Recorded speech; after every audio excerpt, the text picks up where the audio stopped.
Good evening, everybody. Welcome to the stream. Hello, hello. Yeah, Happy Wednesday. it was very icy outside. Yeah, it's very. It was scary to drive in So Heike. Yeah. I um I drove outside for the first time since Saturday. I could not believe my eyes because some roads are legit blocked from entering, excuse me, because of the snow. Crazy out there. Crazy. I That's believe it. kind of nuts. Because I drove in the snow on Monday, and my car did, like, excellent. Like, no Thankfully, I got roads were four. blocked at all. And Thankfully, I got 4-wheel drive, so I should be fine. thank God for all-wheel drive.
Okay. Should it be okay? Maybe? Hopefully? Let me check. Yeah, you're good. Yeah. Yeah, let's go to land. Sounds good. All right, guys. You guys ready? Well, let's do it. Here we go. Chat, sorry about that. I don't know what happened to my stream, but we are back. And we are going to get started.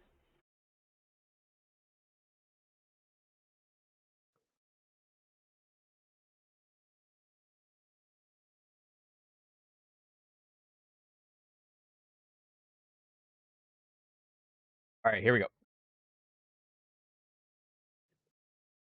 That on. There we go. Perfect. Got some boba. We're good. We're chilling. Yes, sir. Yes, sir.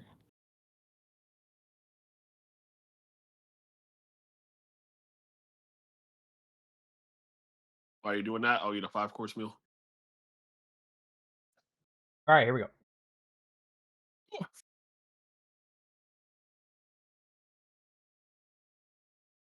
Ladies and gentlemen, welcome back to another episode of the Talkin' Football with Larlar podcast.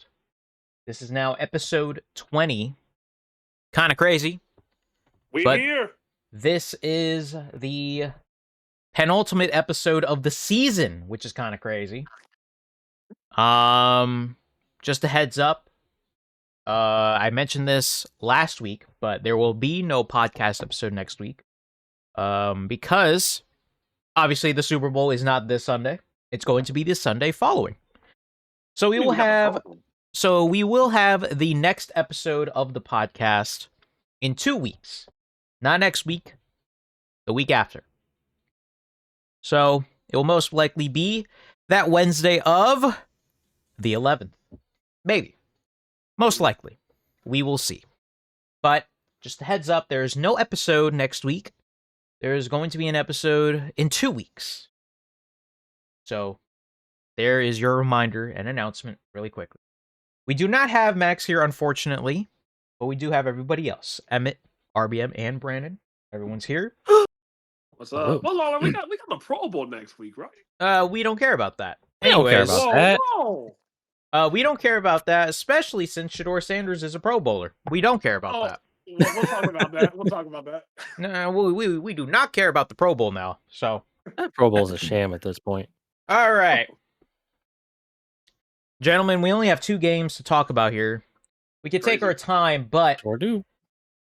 we obviously have to mind the time because we do have a lot of coaching news today. Yes, we do. So, Oh begin. boy. first with the first of 2 championship Sunday games, where we had the New England Patriots go up against the Denver Broncos in Denver. And to not everyone's amusement, the Patriots would win it to return to the Wow. Super Bowl against the Denver Broncos in the AFC Championship game in a very sloppy, very messy game by both teams that all of a sudden turned into a snow globe in the second half. Mm-hmm. Sean Payton is also getting a little bit of some fire because he decided to kick the field goal despite having a backup quarterback. Whoa. Who knows what? But when I tell you, it seriously was the truth.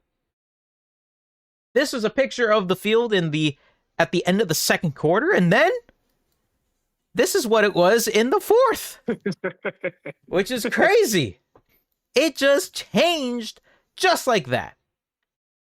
But for the 12th time in franchise history, the Patriots are AFC champions and they advance to the Super Bowl.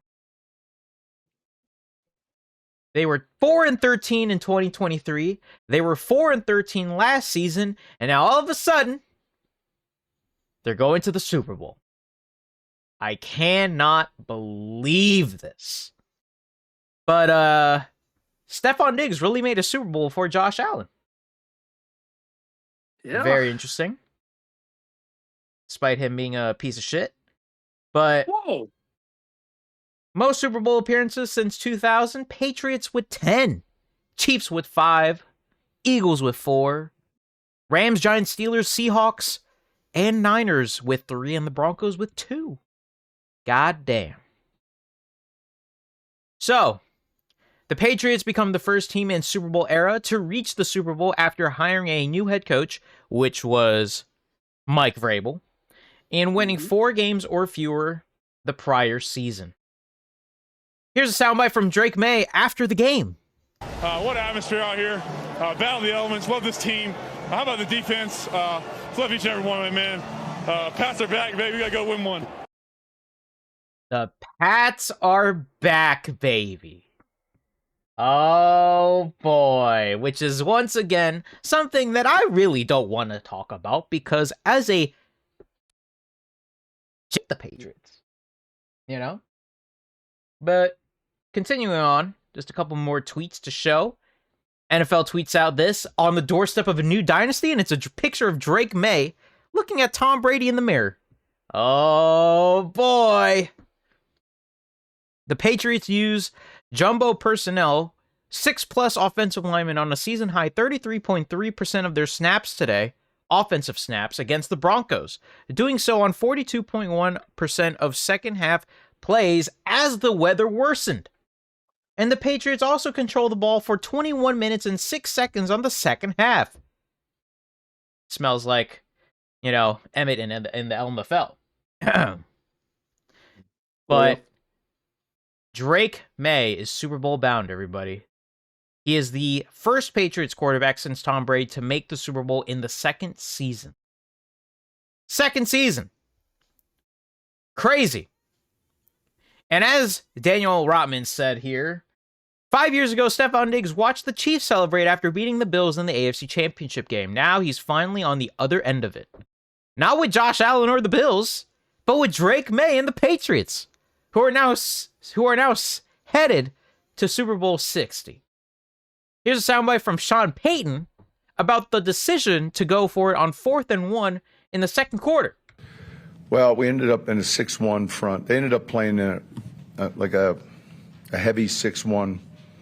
There was a clock stoppage, so we had a nickel run called, and then I don't know if there was a timeout or they called one, but it's a slipper naked that we've run pretty well. They played a 6-1 front with a kind of a 2-deep shell, so the run look was going to be, hindsight, the initial sub-run thought was a better decision. Well, Coach, unfortunately, you blew it. Mike Vrabel would be the first person to ever start 4 and head coach the same franchise in a Super Bowl. And Mike Vrabel also has as many wins in about a month than the Titans have in their past 2 seasons combined since firing him. So, this game was, as I mentioned earlier, it was a big mess. Because, let's face it, both quarterbacks did not play well in the slightest. Yes, not even Drake May, who had that game-winning run to seal it for the Patriots. He went 10 of 21 for 86 yards and took 5 sacks. Meanwhile, Stevenson took over with 71 rushing yards, and Drake May also had 65 rushing yards and that touchdown, but still, 86 passing yards is kind of crazy. But at least the Broncos defense kind of did something. But the thing is, though, the defense for the Broncos did keep them in this game. But then as the weather worsened and a lot of things happened, Stidham, as we all know, Bo Nix is not playing due to the crazy injury that changed a lot of storylines. The week previously, Stidham went 17 of 31 for 133 yards, 1 touchdown, where he had an amazing dart down the field. He then had a touchdown the next play, but then he also had that pick in the second half that pretty much sealed it to Christian Gonzalez. He also took 3 sacks, and unfortunately, that offense in the second half did not look great at all. So, if I'm being honest, there wasn't really much to say about this game other than the fact that this was a very messy game from both sides, and the Patriots just was able to close it out in the most patriotic way they could. Run it with Drake May. And they're on their way to, once again, another Super Bowl. And I hate this for them because I hate the Patriots, but goddamn, man. It feels so weird because we're looking at the Patriots in a Super Bowl and we always think about Tom Brady. Nope. It's Drake May, who is a second-year quarterback who is under a first-year head coach, and he's just in the Super Bowl. Well, there you have it. So, gentlemen, I will pass it off to you. What are your thoughts with this game here? Very snowy second half. It was a very sloppy game. What are our thoughts with this? Well, the AFC Championship occurred last weekend. I don't know what this game was. Well, I mean, to be honest, did we really? Let's face this. Jared Stidham was slicing and dicing at the very start, right? He was. Jared Stidham was actually doing some good work. A lot of good bootleg calls. A lot of he was accurate on a lot of plays, but then once Cortland Sutton started dropping the ball, and once the snow came, and he also was the reason why the game was also shortened, because he did throw that interception in the end to Gonzalez in the snow. Which, granted, in the snow like that, it's just super hard to track the ball anyway. Which honestly worked to the Patriots' advantage with having their white jerseys, right? But overall, I mean, this game was all about the run game in the second half, especially. So Stevenson and Henderson had to get the ball a lot, plus RJ Harvey on the Broncos. Yeah, that whole 4th down thing, devil's advocate, I see why Sean Payton went for it, because they were having a lot of momentum, right? But at the same time, I think for me personally, I'm fine. I would rather take the points. I'm not mad with the going for it. I was upset with the play call. You run a naked boot with, I think the O-line kind of busted their blocking assignments on the right side of the line. which made the corner have an easier approach to the receiver, and then boom. So Jared had to get rid of it, or else he was sacked. So I don't agree with the play call there. But I feel bad for Broncos. I mean, you had Bo Nix in the cuff of your hands, and then obviously that injury happened, and Jared Stidham did what he could do, and then that happened. And then for the Patriots, I mean, they did what they needed to do, just run the ball, just not fumble, and all that. There was a really clutch pass to Mac Hollins late in the game, which I thought that was crucial. But yeah, kind of like what you said, Larlar, they are back as AFC champions, and they're now going to the Super Bowl. So, I mean, game was sloppy, like you said, but that's my thoughts on it. No, I agree. The AFC Championship game happened last week. This was just a formality, and they play like it. I mean, the Patriots, in my opinion, just did the bare minimum to win. Yeah. When you're going up against a backup QB, who, sure, he might know the playbook, and sure, he did well in that first drive, but afterwards he played like everybody expected him to play, like like a backup. Yeah. Which really sucks, man. I know. Trust me, I wanted to see the Broncos win too, because that's my old head coach, and I think he deserves another ring. But unfortunately, the Mickey Mouse run of the Patriots continues, and they only had to do the bare minimum to get it done. But to be fair, the Will Lutz, I feel like Will Lutz cost them that game. Because I don't think it was anything you're right. Stidham did. Yeah, because he missed a few field goals. I mean, Stidham gave him a chance to, win the game for him. And the Patriots were doing everything they could to lose that game, if I'm being perfectly honest with you. Yeah, but then you kind of just had the snow, which wasn't an ideal kind of situation, because... And I get that, right? But there's been kickers in the past that have made field goals from where Lutz was kicking in the snow. So it's like, what was his excuse? Snow? Like, I don't... Yeah, okay, like, I if we guess. look at that field goal attempt, I still don't think that's... It's not an easy field goal from that distance, and with the snow pretty much blowing around, and it was literally the peak of that snow just falling. Like, it was not stopping in the slightest. So, I mean, I can kind of see why he missed it, and yeah, so... Okay, from when it was snowing, it makes sense. What about before that?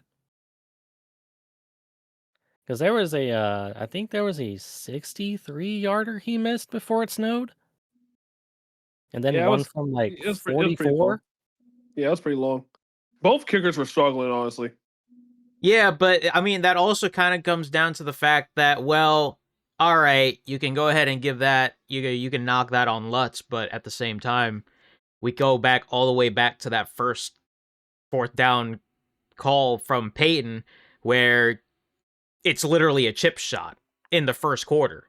10-0 Oh yeah, I agree. Broncos, and there you go. Who knows what happens next, Oh no, I agree with that. So, like 100%. They should have just taken the points on that down, but I don't honestly... I mean, I don't honestly care for the what if they did this, what if they did that, blah, blah, blah. All I know is the Patriots are in the fucking Super Bowl again, so it's like, whatever. yeah, which, like I said, the Mickey Mouse run of the Patriots continues.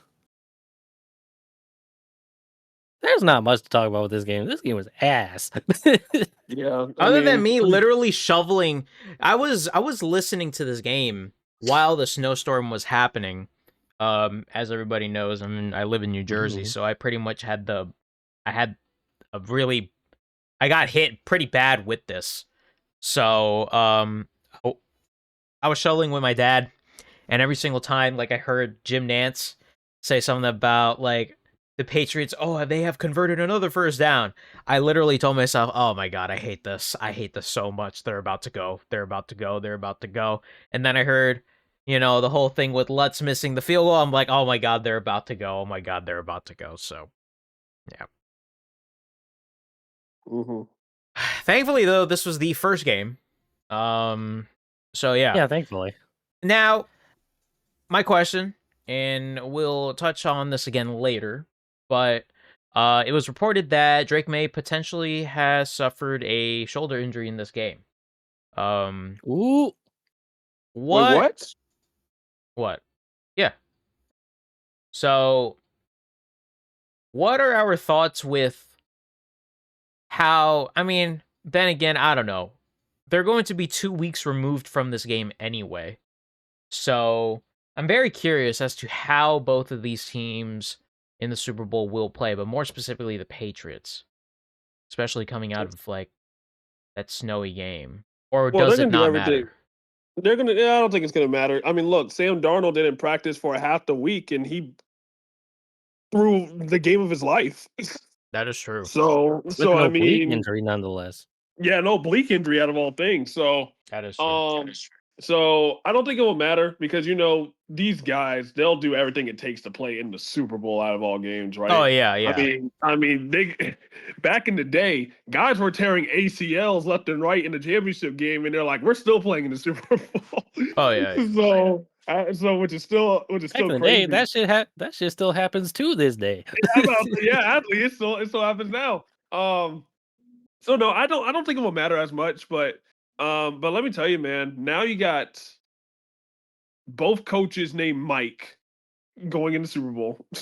But we're talking about this Mike Vrabel. What a turnaround that he did with the Patriots, man. From 3-14 to the Super Bowl in 1 year. Granted, he hasn't been a head coach in 1 year. Like, it's not his first time head coaching a team, but his first time coaching the team that he's played for. And I think he's the first ever. If he wins, I think he'll be the first ever coach to ever win a Super Bowl and also played for that said team, which will be pretty history. So yeah, man. I mean, Patriots are back. I know people are going to talk about the easy schedule, which they Fuck did, 'em. because they, they were 4-13 last year, but we'll see if they can get up to the test. The defense, Patriots defense was solid, that game too. So I gotta give them credit for that as well. Fuck them. Anyways, if anyone else has any other thoughts, I will move on to the Will other. Campbell I will say, sorry, Lola. Will Campbell got to step it up because he was missing blocks and letting guys come through. Granted, I know he's a rookie; it's his first playoff game, but And playing he's injured. got to step it up. Yeah, I know he's injured. I know he's injured, but he hopefully this 2-week rest or 1 week rest will make it work. But man, I mean, first round pick, man, just gotta make it a little bit better. All right. My only thought is, let's go to the good championship game now. Yep, let's do it. Unless Emmett has anything to say, we'll move on. I have nothing, actually. Okay, fair enough. All good, man. This was a bullshit AFC Championship game rigged for the Patriots. Anyways. Whoa. Anyways, moving on now. Thank God that was the first game, because the second game absolutely delivered on every single front. Why? Because the Rams and the Seahawks would go once again in a trilogy of amazing games. When we tell you that these two have a rivalry going on, it is a rivalry. But at the same time, all these games so far, prior to this NFC Championship game, have been super duper damn close. 2 points in the first game, 1 point in the second game, and now 4 points in this game, favoring the Seahawks, 31-27. The Seahawks would win another close game against the Rams to go to the Super Bowl, and this would be the Seahawks' first Super Bowl appearance since 2015, which was obviously Super Bowl 49, against who? The Patriots. So, let's take a look at some posts here, some tweets. NFC Champions. My God, Sam Darnold carries the Seahawks along with that amazing defense. JSN, Kenneth Walker. Oh, man. This Seahawks team is for real. But the same time is the fact that Sam Darnold will be the first quarterback from the 2018 draft class to start in a Super Bowl. Mind you, Mayfield was in this. Baker Mayfield was in this draft. Josh Allen was in this draft. And Lamar Jackson was in this draft. Sam Darnold will be the first quarterback from this draft class to be in a Super Bowl. Crazy how that works. But that's my guy, because he's a former Jet at the end of the day. But yeah, Super Bowl 60 is set. Sam Darnold versus Drake May, former number 3 overall picks. Both head coaches are named Mike. Both come with defensive backgrounds, and neither team made the playoffs last season. Crazy. But yeah, the Seahawks are back in the Super Bowl for the first time in 11 years, which sets up a Patriots-Seahawks rematch of Super Bowl 49, now Super Bowl 60, on February 8th on NBC. Sam Darnold in the NFC Championship game. 25 of 36 for 346 yards with no interceptions, but 3 touchdown passes. JSN also had 100-plus receiving yards and a touchdown in the first half of the NFC Championship game. My God. And yes, Sam Darnold will make his first career Super Bowl appearance start, by the way, because remember, he was with the 49ers. So this is technically wrong. But anyway. Now, as the SNY Jets tweets out the man now standing in the way of a Patriots Super Bowl, and it's a picture of Sam Darnold in his old Jets uniform. Man, oh man. But yeah, so what a story for the Seahawks. And if I'm being honest, and I agree with this, the fact that we're getting flack for the Sam Darnold shit, I can kind of understand, but how come the Vikings aren't getting more flack? I don't understand that. Yeah, I don't really understand that. Because the Vikings decided, you know what, we're just going to go ahead and we're going to go with McCarthy. What happened then? I don't know. Didn't even make the playoffs. But anyways, They became mid. Seahawks GM John Schneider is the first GM in NFL history to reach multiple Super Bowls with the same org while having a new head coach and no players from the previous Super Bowl team. But unfortunately for Matthew Stafford, 22 of 35, 374 yards with no picks and 3 touchdown passes for Stafford. Listen to the crowd when Puka made the catch, but then it was ruled inbounds, which kept the clock going.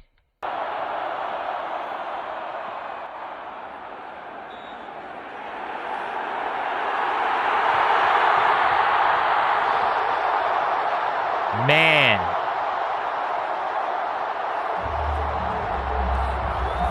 Can you believe that?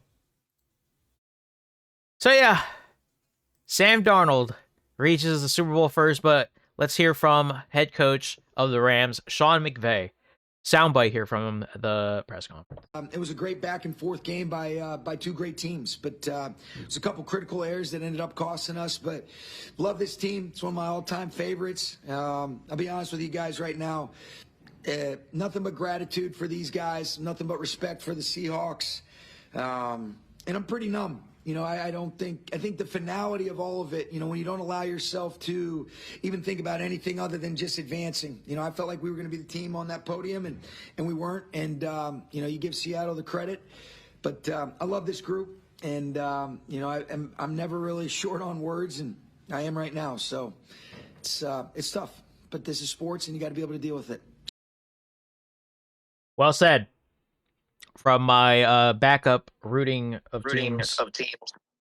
Because this, if I'm being honest, kind of sucks. Like, I kind of want to see Stafford in another Super Bowl. I want to see Devontae Adams potentially get a Super Bowl ring and at least make his first Super Bowl appearance.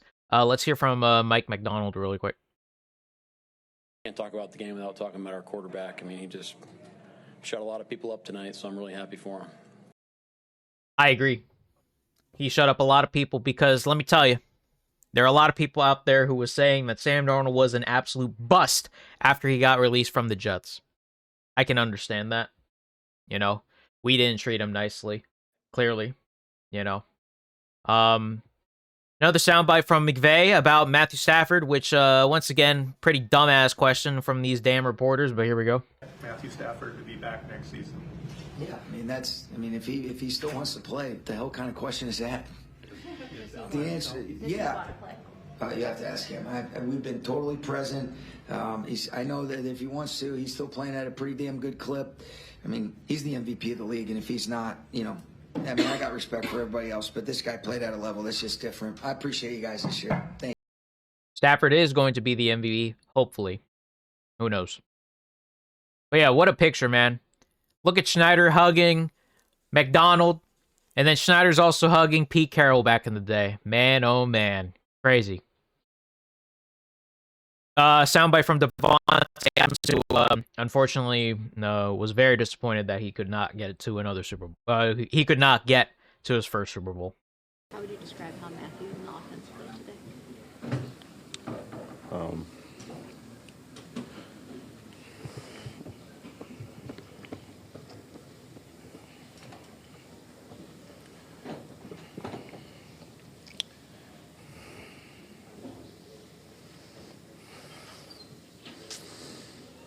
I'm proud of the way the guys fought today.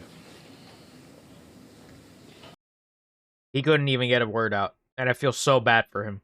Because Devontae Adams is now 0-5 in conference championships. And this really, really sucks. But yeah, so, as this guy says it, Sam Darnold is the man. Starting quarterback at 21 years old. Had to go through head coach of... actually, let me rephrase that. Jets terrorist Adam Gase gets mono, sees ghosts. I'm seeing ghosts. And who he faced there? The Patriots. He goes to Carolina. Idiot coach number 2, Matt Rule. I think Brandon would agree. He gets benched. Yep. He goes to San Francisco, learns ball under Shanahan and Purdy and everybody there. Shines in Minnesota. And then the Vikings say thanks, but no thanks. Doesn't want to resign him because we got JJ. So he decides to go to Seattle. And now he's playing in a Super Bowl. 28 years old. What a journey indeed. Which once again leads to the rematch of Super Bowl 49 against the Seahawks and the Patriots. And the last time they did that, the interception from Butler to seal it with about 20 seconds to go. For the Patriots, Tom Brady would get another ring. Bill Belichick and everybody will get another ring to be added to their resume. Can't believe it. But going back to this game here. What a game this was. An amazing game. Both quarterbacks played out of their minds. And the receiving cast played out of their minds. Puka Nacua, 9 receptions, 165 yards with a tud. Devontae Adams also had 89 receiving yards and a tud. Meanwhile, in the Seahawks, we had JSN go 153 yards and a tud. Kenneth Walker, Rashid Shaheed, Cooper Kupp had also a tud. What an amazing game this was of both offense and defense. This is everything you would want in an NFC West division rival. Honestly, not even only the NFC West. Division rival conference championship. This is everything that you wanted. High stakes, high drama. Winner goes to the Super Bowl, where pretty much, if I were being honest here, both teams were pretty much on equal ground. Cannot believe the way that this game came about and ended, because this was an amazing game to cap off Championship Sunday. And honestly, I wasn't really I wasn't rooting for, I mean, I'm obviously a bit of I like to root for the Rams, but if the Seahawks won, I wouldn't be mad at it at all.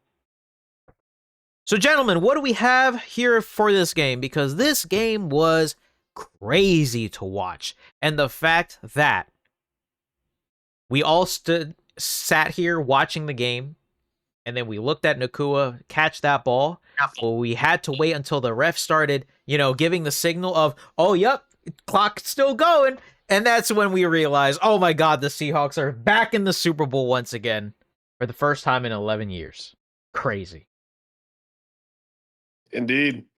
Indeed. And let me tell you, man, I mean, both QBs showed out. Both of them were about dead even for this whole game. It was. Both of them were about dead even. So, I mean, you can see the stats right there that Larla pulled up. But, man, this game started off with the Shaheed kick return, by the way. And that itself right there, I was like, hey, this game might be over. I was like, this game might be over just by seeing that. And RVM, you can attest to this because you had Shaheed with the Saints, but man, that's probably one of the best midseason trades of like all time. Like I wish I could exaggerate on that, but he's basically won them like 3 of the games since he like got traded. But now, man, starting with the Seahawks, I got to give props to Kenneth Walker, man. I mean, when Charbonnet went down, I was like, man, can Kenneth Walker carry the load of getting the most carries? I mean, they got Holland, but I mean, Holland's not no Charbonnet. But Kenneth Walker, man, I feel like that man, every time he touches the ball, he'll break about like 7 yards out of the tackle, and then boom, it'll be like 2nd and 3 or like second and 4, and like that's what you need. You need to carry that ball down the field. But man, JSN, boy, man, JSN is just insane. Offensive player of the year, man. And that's a good case too. JSN is just every time the ball just comes his way, his hand just finds a way just to get glued on it. And then you also got Cooper Kupp there as well, which also scored a touchdown with that game against his former team. And then Jake Bobo, out of all people, scored a touchdown. Scored a touchdown. So Seahawks got guys, man, and their O-line deserves a lot more credit than they do because that Rams defensive line is a young, good defensive line. So, and Sam Darnold, of course, did what he needed to do there as well. So that's on the Seahawks side. On the Rams side, man, the Rams also played well. Blake Corum, the Rams really running back 2 had a great game, getting some touches there. Obviously Kyron Williams, and Puka and Devontae. The only thing that kind of was like, I see why the only thing I was like, I see why the Seahawks won because that Rams defense versus the Seahawks defense, right? Both great defenses, but the Seahawks has a lot more endurance, in my opinion, compared to the Rams defense. The Rams defense started to slow down, was starting to get beat up a lot more towards the end of the game, thus all that happening. Now, granted, we'll talk about this later, but Tariq Woolen, bro, you get a taunting penalty and then you get cooked on the next play. You gotta chill out. He did say on Twitter he apologized, and Seahawks Nation forgives him, but boy, that's stuff that you can't have. But overall, man, what a great NFC Championship game, and this once again, Seahawks and Rams delivered for the 3rd time. we're going to talk about this trilogy of games for a long time, man. Oh yeah, these games were so fucking close. It was amazing to watch. Amazing. Like this is what you want in rivalry games in general, not just division games, not just like division rivalries. We're talking like rivalries in general. Like, yes, both defenses played well, both quarterbacks played well. I feel for Devontae Adams because this was his 5th straight time losing in an NFC Championship game, so I feel for him. But at the same time, yeah, I agree. Like, Woolen, you gotta clean that shit up, bro. You can't be taunting the team, then get cooked on the next play. Also, Puka was in bounds, by the way. I don't want to hear any other arguments because it's facts. It's facts. He was down in bounds. Yeah, he was. Look, congrats to the Seahawks, man. Matter of fact, congrats to Sam Darnold. Like, what a redemption arc he's been on. I'm really happy for him. I think he's a lot of people are actually. He's looking like that number 3rd overall pick. I will say really quickly before you continue, seen a lot of people say about how like, oh, Jets fans got to feel sick, brother. We actually feel very happy for the guy. I think the Vikings fans got to actually feel happy for him because he got out of our terrible franchise and balled out elsewhere. Obviously that's not what we personally want to see, but the fact that he's doing it, and regardless, it's still so surreal to watch because there were glimpses, back when he was drafted. There were a couple glimpses of him being the number 3 overall pick, but then he just had hammered because of a terrible offensive line and a terrible supporting cast of receivers, where his number 1 receiver was literally Robbie Anderson. Like, what are we doing? But anyways, continue. Yeah, look at it. He went from Robbie Anderson being his first receiver to Justin Jefferson. Yup. To now JSN. JSN. Yup. Incredible. Who I think is also my pick for offensive player of the year. Mm-hmm. We're happy for the guy, man. I'm just telling you this right now. Like, don't not get it twisted. Us Jets fans are happy for Sam. Telling you. And I'm happy for Shaheed. He gets to go. He gets to be on a real team. Yeah. Now Vikings fans should be sick. Yes, they should be very Vikings sick. fans are going through it. They should be sick. If that is one franchise and fan base that should be really sick right now. Right now, because we say this at the beginning of the season? Well, like, why won't Sam Darnold just stay there for another year so that way JJ doesn't have to be like shoved into the wolves, especially after going a 14-game win streak over there. And now, lo and behold, I mean, Mike McDonald trusts him. And let's say this, man, Mike McDonald is definitely in the coach of the year conversations, man. I agree. Like, and definitely consider as a defensive-minded head coach, right?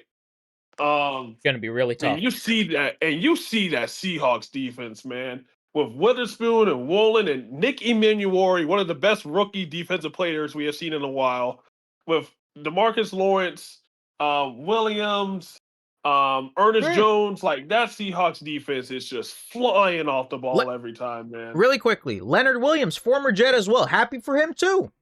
Yep. It's dope, man. So, doesn't Seattle call their defense now the dark side? I think they're calling it the dark side. Some of them are saying Legion of Boom 2.0. Nah. Let's calm that shit down. That's what some people are saying. There will never be another Legion of Boom. Never. But yeah. So but overall, man, I mean, I gotta give props to the Rams. I really do. Because Stafford, the fact that Stafford's one of the oldest QBs in the league, and he's literally arguably the best QB in the league right now, play like overall wise, just says a lot. So I don't know how many more years Stafford has left, but just playing it. Yeah, I mean, like playing at this level, but I mean, he's going off, man. So I gotta give props to him, but yeah, man. So now we got Seahawks and Patriots in the bowl and rematch at Super Bowl 49. So should be a good one. Yep. I mean, Stafford's got to have like at least 1 or 2 more seasons in him. Oh, for sure. For sure. Yeah, other than that, I'm happy for the Seahawks, and I so badly want them to win the Super Bowl. Yeah, I think it really sucks that they just have to face the Patriots right now. Just don't throw the ball at the 1-yard line and you'll be fine. That better not happen again. I swear to God, that better not happen again. I swear to God. They have Kenneth Walker. They have no choice. Yeah. So I don't care I don't care if you have to run a jet sweep with Cooper Kupp. Just don't throw the ball at the 1-yard line. Props to Schneider, man. Props to Schneider. What a roster he built. But yeah. Obviously, once again, this sets up for Super Bowl 49 rematch. Kind of can't call it a rematch. Both teams, different rosters, different coaches, like, But it's still the same teams, though. Yeah, it's still the same teams, yeah. But this is the bracket now. Patriots, Seahawks, once again in the Super Bowl. Can't believe it. I know I called it at the beginning of the season, then I changed to the Rams, but hey, I'll take it. I at least got one right. I at least got the Seahawks right in terms of their Super Bowl. But yeah, man, holy moly. Look at this poster. Incredible. Sam Darnold, Drake May. 2 number 3 picks in the draft. Yep. Along with an amazing defense. Wide receiver ones, it's gonna be a great Super Bowl. I think. But obviously, we will go into predictions later on. You know, we will. Can't believe we're getting JSN versus Stephon Diggs. Yup, Hey, we'll take it. I know. But yeah, so just incredible. Incredible. And I think a lot of people have to realize this too, that the way this is, storyline wise, is incredible. Because even if I wanted the Broncos to win the game, to be honest, if we were setting up right here, right now, and it was the Broncos instead here, the Seahawks are winning this game 9 times out of 10. All right, let's just put it that way. So at least for entertainment and I guess like interest purposes, I'm kind of, I guess, glad it's the Patriots, but I just don't want them to win because I obviously do not like the Patriots. But anyways, but yeah, this is a crazy, crazy matchup, man, and I can't wait. Cannot wait for this game. I really hope it serves up a great one. You know, who knows? But yeah, so we'll go into our predictions later for this game. I did ask everybody about their final score as well, and I have my final score, of course, as well. So once again, we will end the episode off with that. But gentlemen, let's go into news surrounding the coaching cycles. Whoa, what we got? What we got? We have boy. a lot of stuff to get through here. A couple little stuff, but we also got a lot of big stuff. So let's go ahead and do it then. After I close all these tabs. all 905 of those tabs. Here we go. So, the first one of the coaching carousel that we have here is the fact that the Bucks are going to be hiring Zach Robinson to be their new OC. He's going to stay in the NFC South and be the OC for the Bucks. Okay. So, you guys are obviously NFC South guys. What are our thoughts with this? Gonna be a lot of pistol formations, so I can't wait to see that with Baker and Bucky Irvin. But nah, I mean, this is like Baker's. How long has Baker been in the league? Not going on 9 years. It's like his what? So basically 2018. Yeah, this is like his 8 different coordinators. So I don't know when the consistency is going to be for Baker, but I think it's a fine hire. I don't think it's extensive, but I think it's a fine hire in my opinion. Yeah, I'm not scared of him. So it's fine. Me neither. I think Robinson is an okay OC, but will it take them over the hump? No, absolutely not. I think Liam Cohen was their best bet. Yeah, if they had kept Liam Cohen, yeah, who knows how far the Bucks would have gotten. Right. Yeah, well, look at Liam Cohen now. Yeah. 13-4 Jacksonville Jaguars. Crazy, man. Crazy. But yeah, as Schefter said here, during a week in which Baker Mayfield called out Falcons head coach Kevin Stefanski, the Bucks have now hired their former OC. So that is very Bucks funny. Falcons rivalry is going to be insane this year. I can't wait to see that. It's going to be really fun to watch.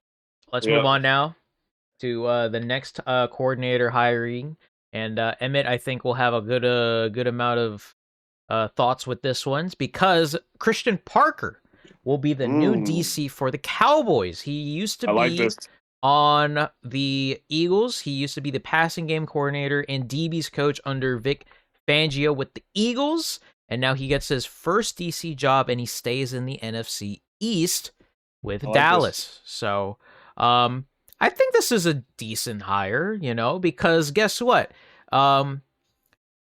Here, as Tom Pelissero says, meteoric rise for Christian Parker, who broke into the NFL as a defensive quality coach with the Packers in 2019. 7 years later, he's expected to be the new DC for the Cowboys.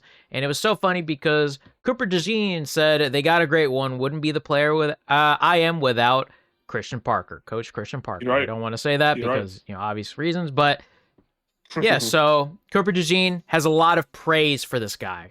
Emmett, what are your thoughts with this hiring here? Honestly, the work that he did with building Cooper DeJean and Qu- what's his name? Rashawn Quinion Mitchell. Mitchell? Yeah. Quinion yep. Mitchell. Yep. And although I've been hearing a lot of praise with the work that Mitchell and DeJean have been doing as a whole, and with them winning that Super Bowl that year, I think this is giving me hope that he can fix rookie Siobhan Revel and hopefully get Bland on the right track, because he did get paid. I think he got paid this past off season. He did. So I hope he can get Bland in the right direction, and next future corners plural, because we need a lot of help in the secondary. And I'll say the fact that he made Mitchell and DeJean all pros in one season, like that's hard. Getting one corner all pro is hard enough. Getting two from the same team in 1 year, you got a good one. I think this is probably the most underrated hiring of the cycle. I agree. Who knows? You could have the second coming of White Boy Summer. Maybe. I don't even know what that means, but and if Caleb Downs is a future Cowboy, who knows? Look, hopefully. What I will say is this is 100 times better than fucking Eberflus, so it doesn't. By far. It's like so. And you get a young-minded coach too, which is what you want. So yep. Hopefully it pans out, but I think as of right now, I think this is a good hire, man. Yeah, I like it. Is this next one going to be a good hire, though? What we got? Well, it depends. Because the Ravens are hiring Jesse Minter. Whoa! For their to be their new head coach. Minter was a Baltimore assistant from 2017 to 2020, who is now in the building, goes from Jim Harbaugh to replacing John. Holy moly. Highly coveted defensive mind, Minter lands a premium job. It was so funny, in fact, because Mary Kay Cabot said literally, Minter is not interviewing for the Browns' head coaching job today as scheduled, and that was on the 22nd of January. Pretty funny how that works. But yeah, Jesse Minter for the Ravens, 5-year contract, and I think this is a very interesting hire. It's like, for me, the way I see it is, well, this is outdated. I think a lot of fans are kind of happy about this one, Like it's like mix. It's a mix, but I think I've seen more positivity around this hire. But yeah, he says here, I'm truly honored to serve as the head coach of the Baltimore Ravens. This is an organization whose values, culture, and tradition of excellence reflect everything I believe about the game of football and how it should be played. My family and I are thrilled to join the Ravens flock, and we can't wait to make the fans, the city of Baltimore, and Maryland proud. So, yeah.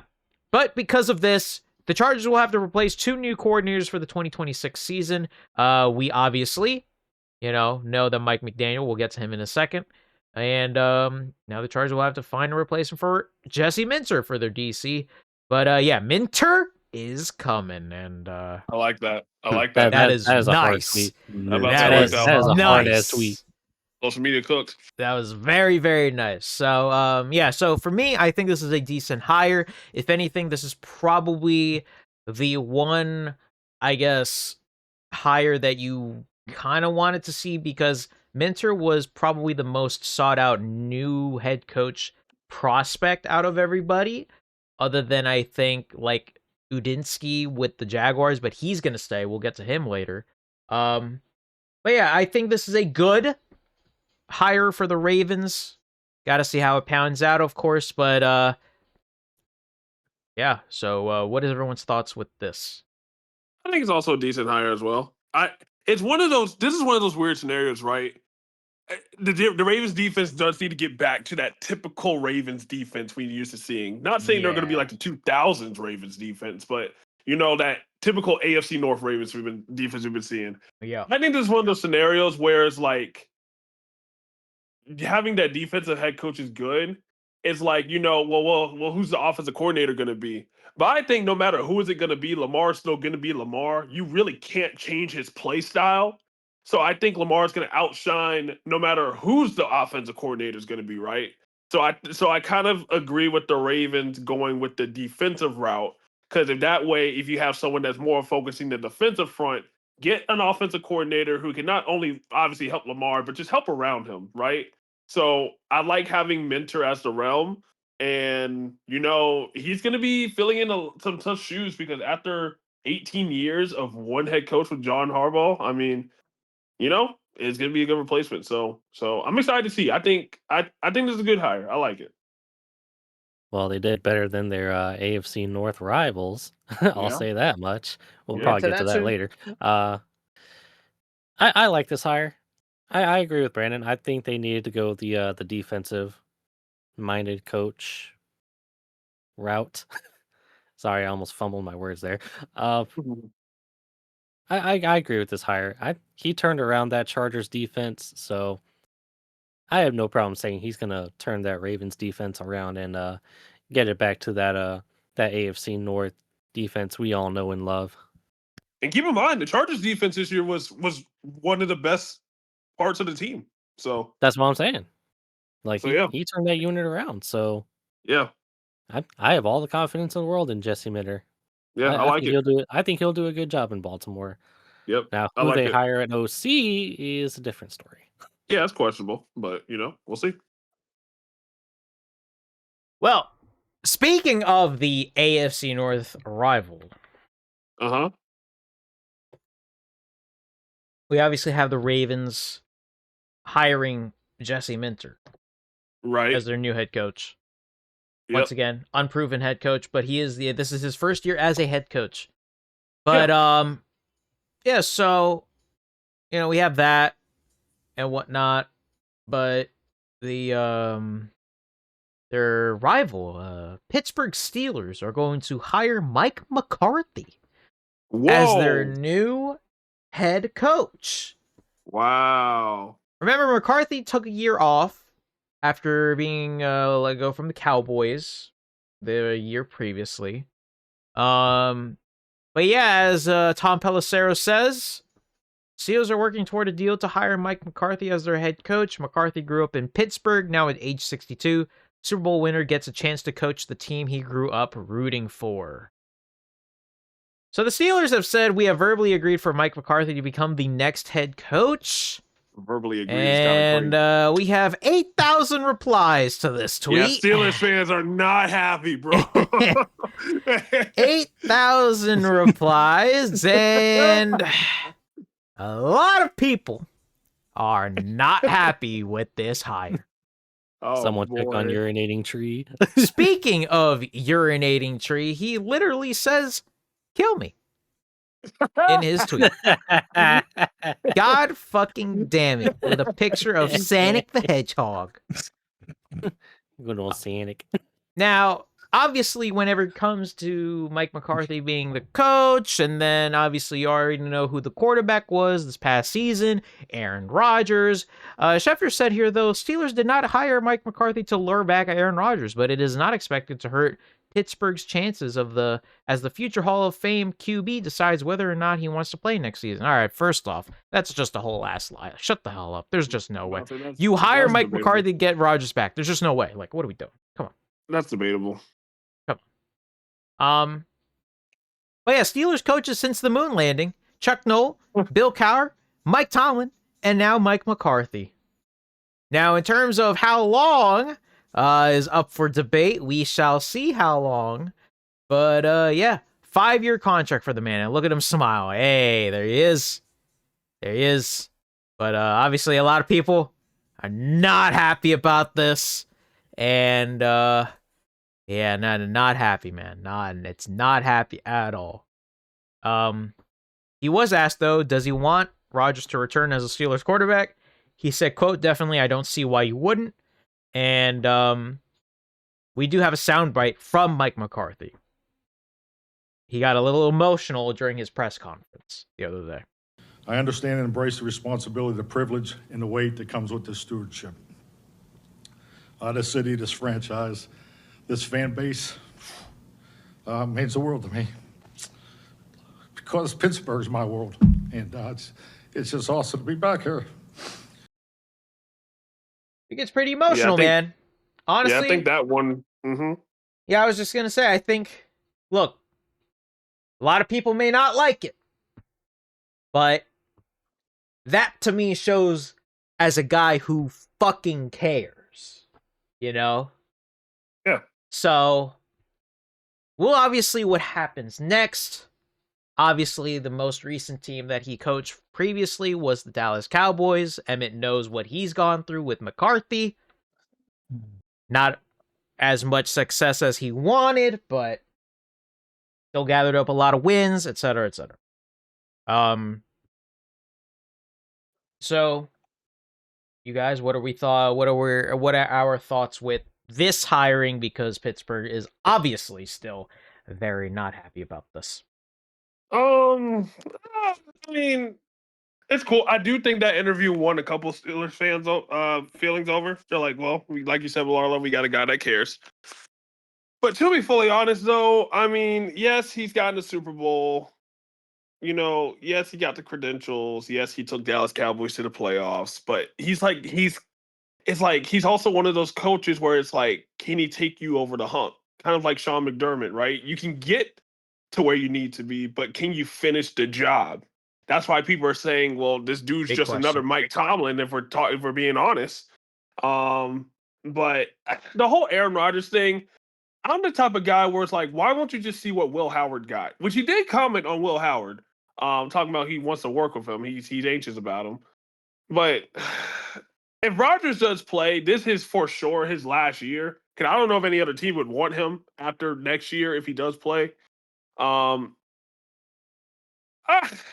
It's also like, I see where the Steelers want. They want experience. They want, the passion. Like they want someone who's done it before. But I don't know if this is the route if you want to get to the Lombardi, So I think it's a fine hire, but I don't think it's like extraordinary by all means. Steelers fans wanted Brian Flores. Yep. We'll get to Flores later, but yeah. It's not to say that Mike McCarthy is a bad coach. He's not. No, he's not. He's not the best coach they could have gotten, though. Right. And they only interviewed 3 guys, including Mike McCarthy. That's why Steelers fans weren't happy, because they're like, bro, expand the pool. Yeah, if I'm being perfectly honest, if I was the Steelers, I would have interviewed more people. I would too. And again, not that Mike McCarthy is a bad coach. He's not. I just don't think that he is the right fit for this team. I don't think his coaching style is going to go well with I don't want to say it won't go well with Aaron Rodgers, because he's coached him in the past. Does it go well with Mason Rudolph, though? I don't think Mason Rudolph's the future. He's not.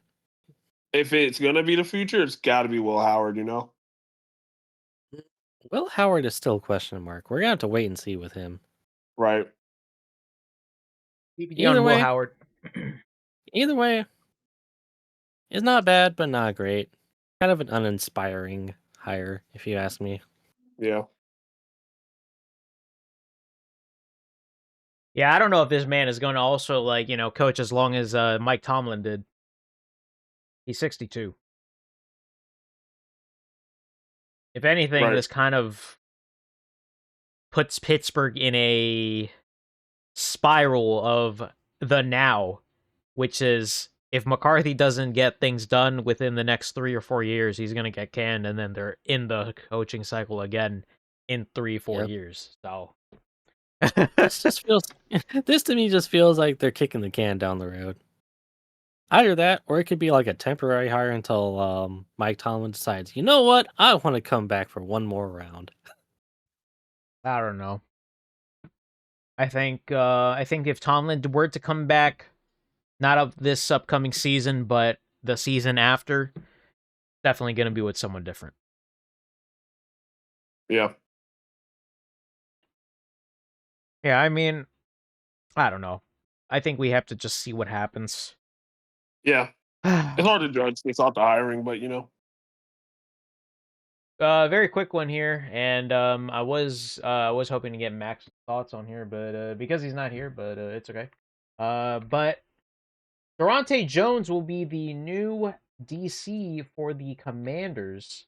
Very interesting one because we also interviewed him, and yeah, so Durante Jones.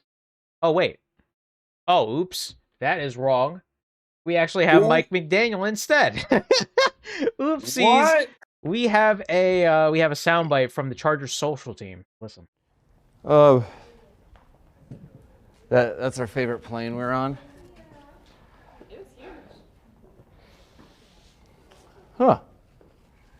This is gonna be bright. So we're just doing like a quick intro. Everything will be running on camera. If you don't mind, this is basically just introduce yourself. I'm Mike McDaniel. Yeah, this isn't gonna be a vape question, is it? No vape question. You know how you guys roll. All right. What's up? Mike McDaniel, offensive coordinator for the Chargers.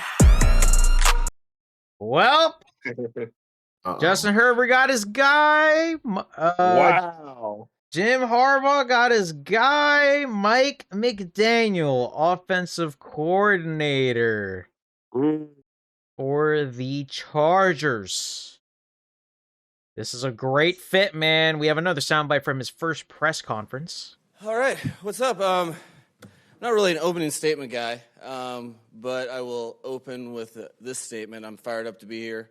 Family's fired up to be here and shoot from the hip with whatever questions you got. I like it. Fucking I like it a lot. Fucking love it.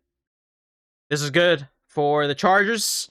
Great. As a Herbert fan, this is amazing.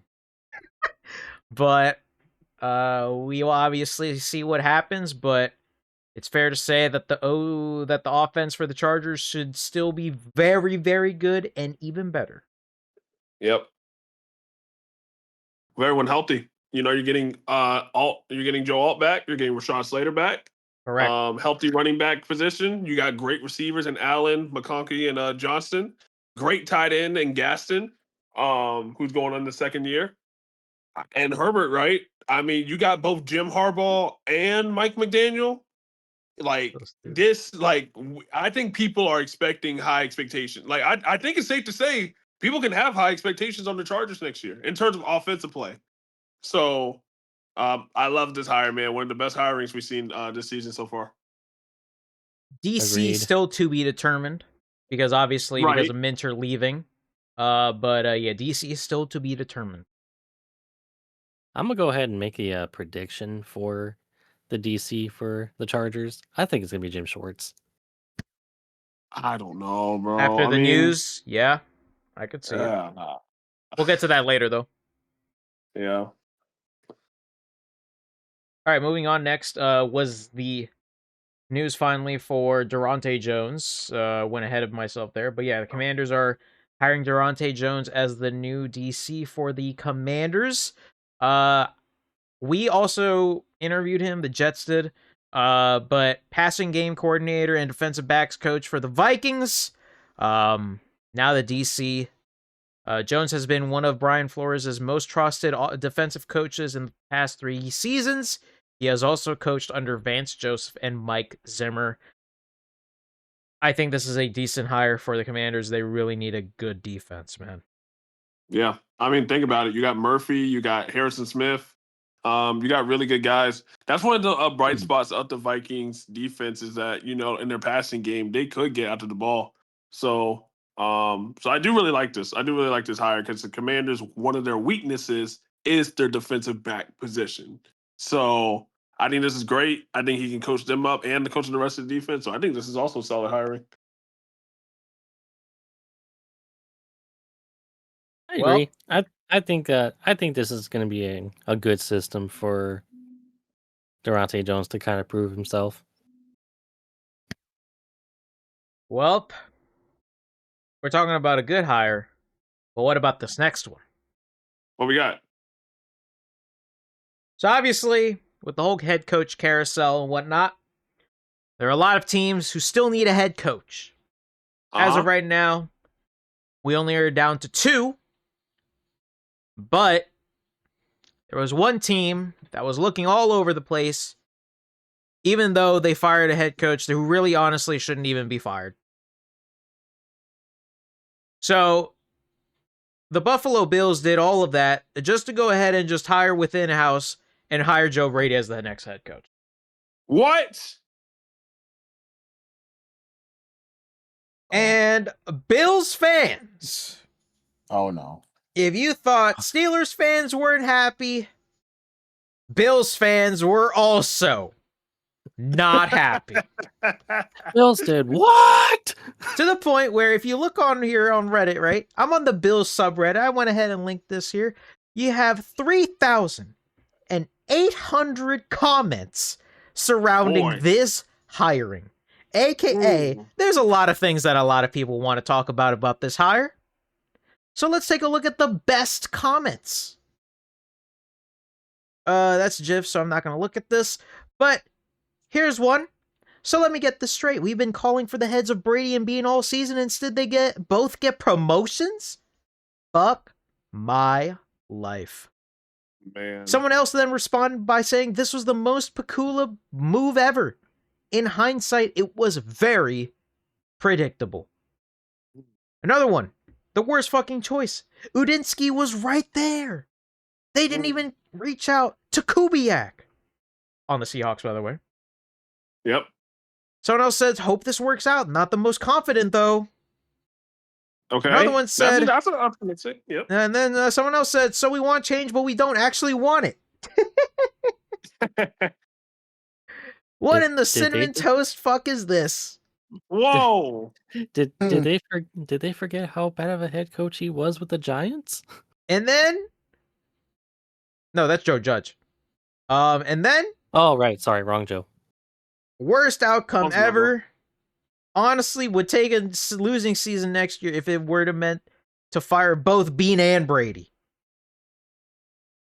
So why get rid of McDermott? What are we doing? Yep. And then someone replied saying, we finally got the Pagula Sabres fans have been warning us about. Damn. Hockey, by the way. Yep. So, yeah, Bills fans, not happy. So, the Bills hiring Joe Brady would mean that Grant Udinsky will return to the Jaguars as their OC. Davis Webb is either locked into Vegas or back to Denver, and Nate Scheelhaas is either Cleveland bound or returning to LA. Well, clearly we'll know what happened next. Joe Brady has been with the Bills since 2022, starting as Josh Allen's QB's coach, then becoming the OC. And now he is the head coach. 5-year contract for the guy. So, yeah, this isn't good, man. Nope. I don't like this one bit. And if Josh Allen said, you know what, go ahead and just hire Brady, bro, just to make it easy for us. I don't know. I don't like this one. Yeah, man. This just screams hire a yes man as your head coach. That's all this just screams to me. And keep in mind, Josh Allen had a big say in these meetings, right? And there were some Bills fans that are like, man, so instead of winning, he just wanted to hire his friends. And I'm like, hey, look, I mean, now as a Panthers fan, right? He was our offensive coordinator for 2 years, where we had Teddy Bridgewater and I want to say he was there when we had Darnold and Baker. And there were times like the first year he was doing really well, and the second year he was kind of falling off a little bit. So the one thing I'm worried about with Joe Brady is like I don't think he's a bad OC. I think he's a solid OC, right? But can he do the head coaching, right? Because now you got to do everything. So I'm skeptical. And look, I think Bills fans are in the same predicament as Steelers fans right now. You get rid of somebody who, yes, you don't get over the hump, but at least that has, consistency, at least in some ways, only to hire the same skill set type person next. And I'm seeing a lot of Steelers and Bills fans getting pretty humbled. So if anyone that's watching that's a Bills and Steelers fans, I'd love to hear your thoughts. But yeah, man, I don't know. I think it's like one of those hires. It could have been so much better. That's how I feel about it. I'm gonna go ahead and disagree with you. I think Steelers fans, even with hiring Mike McCarthy, are in a better position than Bills fans right now. Oh, you think so? Yeah, I think so. I kind of sort of Because agree. the Steelers hire, like I said earlier, was uninspiring. Uh-huh. This hiring, however, was just straight up bad. That's what you. Yeah, I can see your point. Like I said, this was the yes man hire. Yeah, and you would think too, RBM, that this Bills job would attract a whole lot more coaches, or at least had the pool more open for the teams, like for the ownership and the front office to like, oh, okay, let's see what we got out here first. And this is why. Remember when we were watching the Ravens and like how their ownership was like, yeah, like they can get a little bit of say, but I want to make the final decision.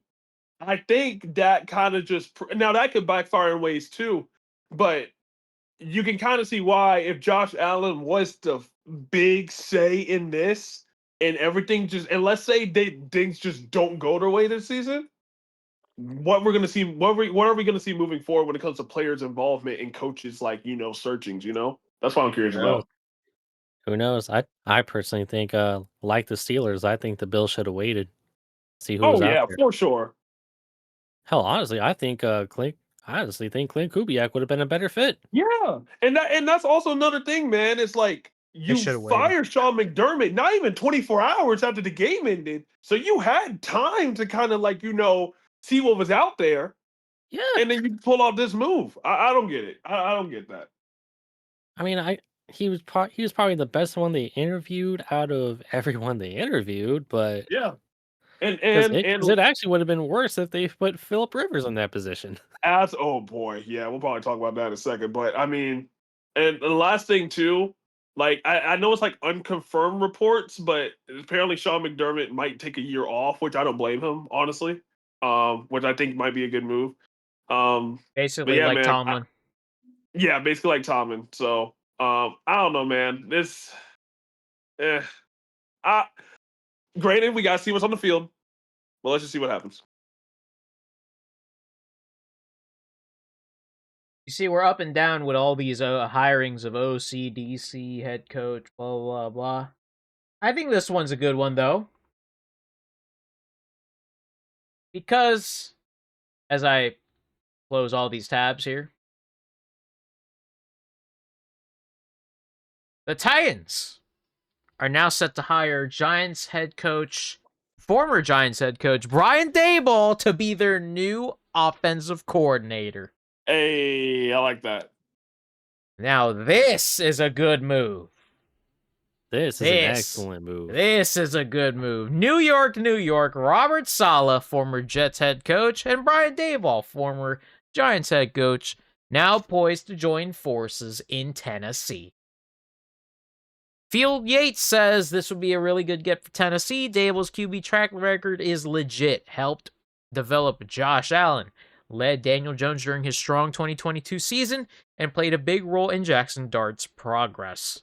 He is now going to check in with Cam Ward. Also, it's funny how Jelly Roll actually also broke this news, by the way. Pretty cool. He's an insider. Pretty cool. Yep. But yeah, so very cool. $100 million in projected cap space. New head coach in Robert Saleh. Daboll is the OC. Cam Ward, look out. You got help coming. Yes. And this is great. The Titans got a staff, man. Like they're still building, but they got a good starting staff. You got Robert Saleh with the defense that the Titans defense needs a lot of help, right? You can build around Jeffrey Simmons, you can build around the Darius Sneed, and then now you got you can focus on that. And now you got Brian Daboll. Brian Daboll's gonna love Cam Ward, man. I think he's gonna love Cam Ward and what he can do with that offense. So yeah, man, I like it. I know Titans fans are happy with this.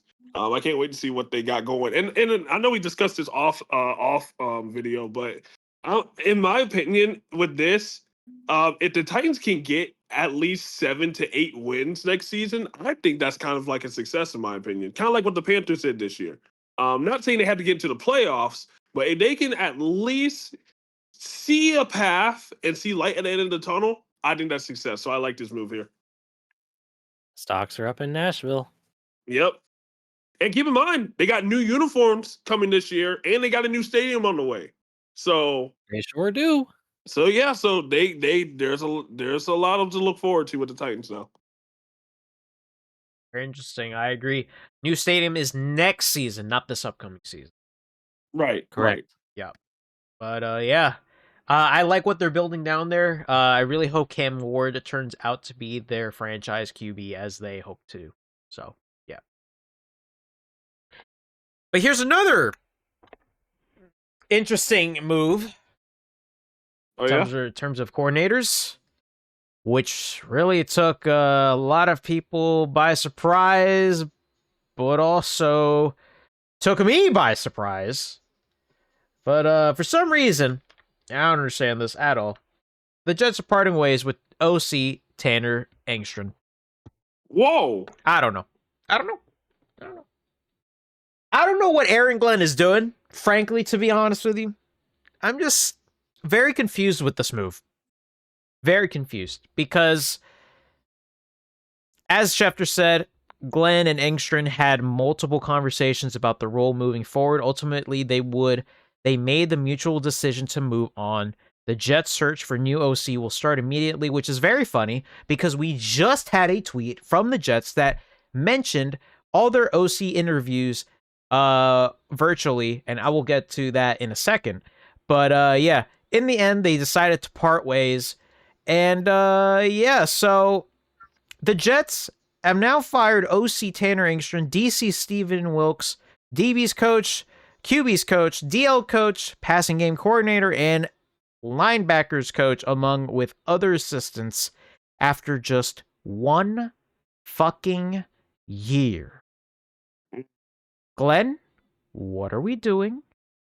And what is going on? Because, as Rich says, the Jets will have a new offensive play caller in 2026, which will be the 13th different play caller in the last 16 years.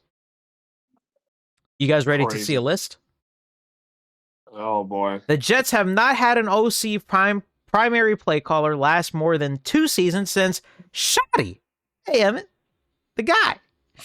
2006 to 2011, the list. Tony Sperano, Marty Mortonweg, Ken Gailey, John Morton, Jeremy Bates, Dewell Loggins, Mike LaFleur, Nate Hackett, and Todd Downing, and this year, Tanner Engstrand.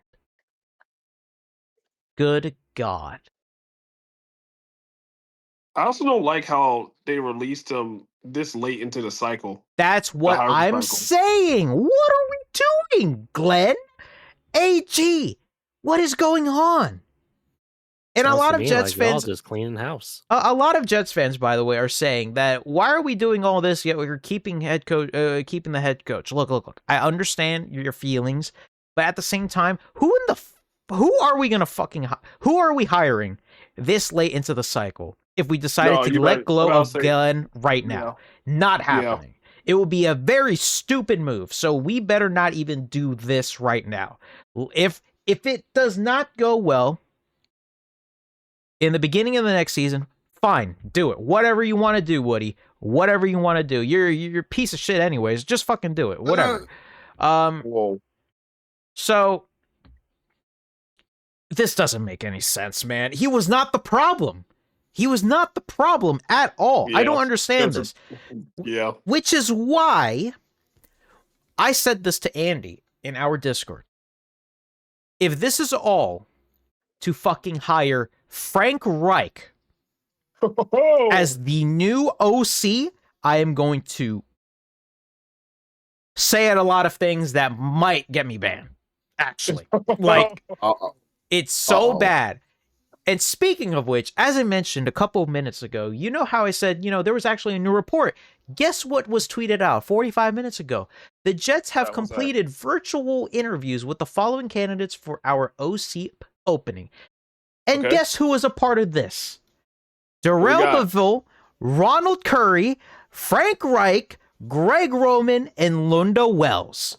Yeah, y'all might be cooked. I'm sorry. Y'all What might be are we cooked. doing? Oh my God, guys. In We all might honesty, Ronald actually. Curry might be the best of the bunch. We Yeah, I'm about to say might. Ronald Curry ain't that bad. I'm not gonna lie. Ronald, come on down because I cannot handle Frank Nah, Reich. come on down. Do Yeah, the not other four do guys? this. The other four Please. guys, I Oh don't my know. God. AG, if you're coming across the short for whatever reason, do not hire Frank Reich. If But you I'll say as a do, Panthers fan. if you do Yep. this, everything that you will say from the moment you hire Frank Reich to the moment you are fired is going to be nothing to us. Nothing. Yep. What are we doing? We cannot be doing this. Why did you let go of Tanner Engstrand this late? Brother. Oh, jeez. What are we doing, man? What are we doing?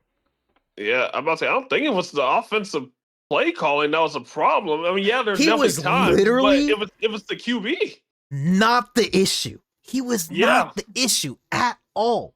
You know what? We might as well just go ahead and just say this right now. We might as well just go ahead and cover this right now. Because on the DC side, the Jets have decided to go ahead and announce this one as well. Okay. The Jets are hiring Brian Duker as their DC. Okay. He was the pass game coordinator and the secondary for the Dolphins. Who the hell is that? We don't got much research on that guy, but I mean, based off the Dolphins' defensive game last year, I don't know. It's looking rough. It's not looking good. Now, here's something from Connor that is very interesting. Okay. Aaron Glenn began telling candidates recently that he wanted to call the plays defensively. This was different from original plans and discussions, having spoken to sources close to those who interviewed for the DC job. Those are among the reasons things fell through with Wink Martindale and why Jim Leonard was never an option. So Glenn is now expected to call plays for New York with Brian Duker as DC, something he stressed he wasn't interested in at various points last year. After Saleh's first year, there was a push for him to take over as play caller from higher ups. Saleh fended that off to stick with Jeff Ulbrich.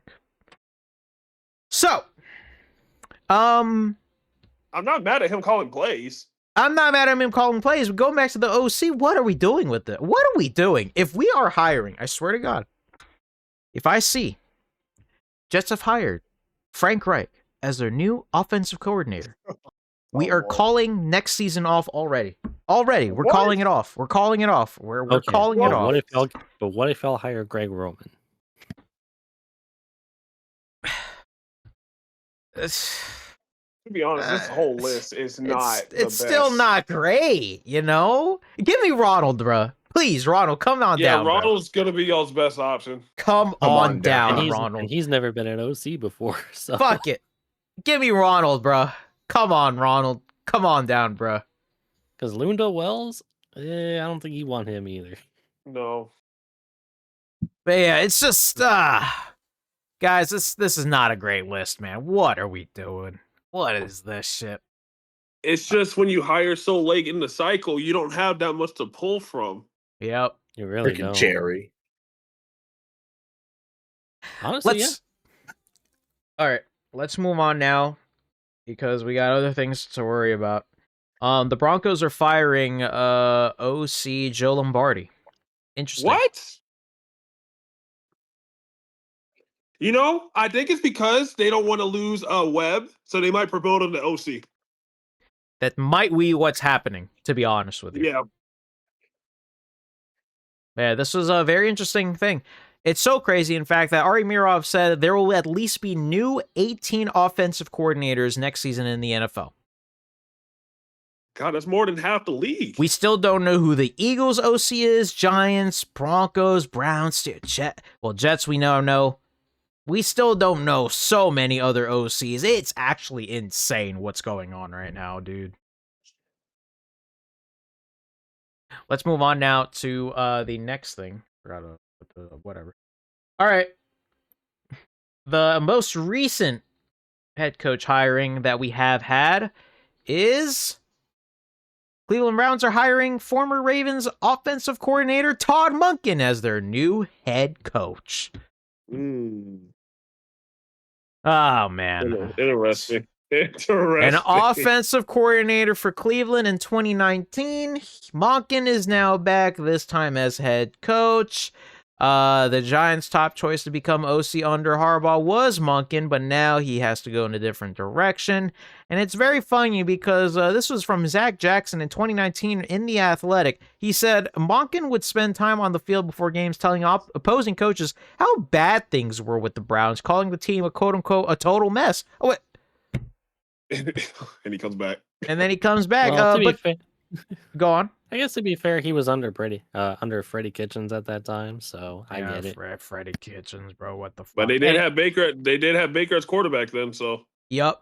But the funniest thing about this hiring is the fact that after the Browns informed DC Jim Schwartz this morning that they were going to pass him over to hire Todd Monken, Schwartz was visibly upset, said goodbyes in the building, and told other coaches he ain't coming back.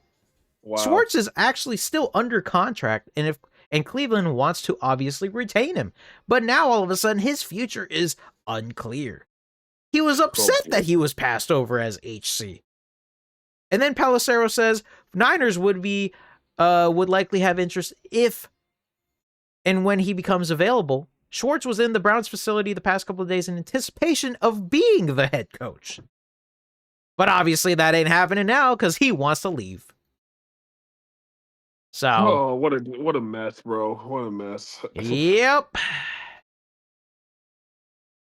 I mean, look, if we're talking about the hire itself, it could have been much worse. I think it's good if Shador's gonna be the guy in Cleveland, right? I think it's good to have an offensive-minded head coach. So, I mean, when you work with Lamar, you're gonna go to Shador. Now, granted, Shador's more of a pocket passer compared to Lamar is. But, having that offensive mind in your ear is great at times. But now when you're looking at the defensive side on the Browns, when their biggest part of their team last year was that defense, and you're losing Jim Schwartz now that's going to become unstable again, right? So, I mean, obviously you got Myles Garrett, who broke the sack record in NFL history in the single season. Oh, what a disaster. Just what a disaster. He is so going to be the DC for the Chargers. I can just feel it. He might, or if the Chargers or Niners, I think both teams would work fairly well with him. I just the fact though that that he became sour after being passed on as head coach, man, that's crazy, man. I wasn't expecting that, to be honest with you. Right. But, yeah. Do we think this is going to pan out well for the Browns? Let's just be honest here, man. They don't know who their quarterback is going to be. They also need a lot of holes to fill on their team in general. They need a big guy wide receiver. They need to help the O-line. I think the running back situation kind of figured itself out by itself with Judkins and Ford. And on the defensive side, I think their defensive front is okay. I think another edge alongside Garrett would be nice because you got Mason Graham, the rookie out of Michigan, filling in well. They got a really good linebacker out of, I forgot his name, also rookie. Not Shoemaker. It might have been someone like that. And then you got Denzel Ward, obviously corners and everything. They got guys. They just need a chemistry around them in order for things to work, So yeah, I really wouldn't be surprised if the Browns are at the bottom of the AFC North again, to be honest with you. I think they'll win games, but it won't be, top. If the Browns are smart, they will develop Shador Sanders. Yeah. And I think he can be developed. I truly think, because we saw glimpses of him. Yeah. So, it's we'll see. Yeah, it's just a crazy situation. But now let's move on now to more stuff here. That's at least more of the notable news that have come out of the coaching cycles. But let's just go on now to just overall coaching GM news, because There still are a lot of rumors out there regarding certain specific coaches and teams and whatnot. So, because as I mentioned, there are a lot. But yeah, also really quickly, Browns owner, and Brandon linked it to us earlier, but the Browns owner reportedly went against the recommendation of his search committee and general manager. So it's crazy. What are you doing? What are you doing, man? Haslam, what are you doing, man? Yeah, because apparently Nate Shieldhouse was supposed to be the lead guy, and and Haslam was like, nope, not on my watch. Exactly. That's another classic example of Jimmy Haslam being a wannabe Jerry Jones. All right, moving on to the actual rumors and stuff. Okay, so Jeff Hafley says he plans to call the defensive plays. So there you go. I like that. I like that. Yeah, there you go. We have I'm not gonna play this entire soundbite, but basically the GM, John Eric Sullivan, says he's bringing the same QB philosophy from Green Bay. We're going to invest in that position everywhere we can. We're going to draft QBs every year, if not every other year. All right. Malik Willis got it. Malik Willis is a good, conversation to go over there. Mm-hmm. Dan Skipper is retiring from the NFL. Damn. Congrats, Skipper. Congrats. He says here on Instagram, it's time for me to quote-unquote report as I retired. Oh, no. I like that, though. A little bit of some sad news here, though, but the FBI is investigating the death of former Colts owner Jim Irsay and the doctor that was reportedly supplying him with huge amounts of opioids and ketamine injections. Interesting. That's sad, man. Interesting. Yeah, hopefully things aren't terrible.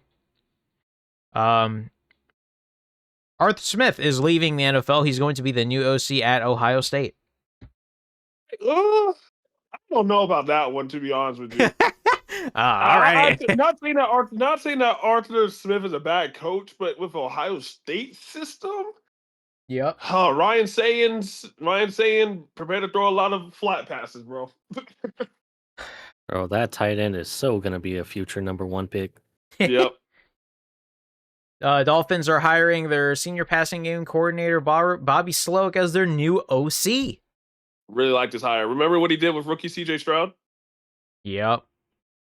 He also interviewed for the Eagles OC job, which, by the way, is still vacant. Which is kind of crazy. Yeah. Phillip Rivers is out of the Bills head coaching sweepstakes. He withdrew himself from consideration.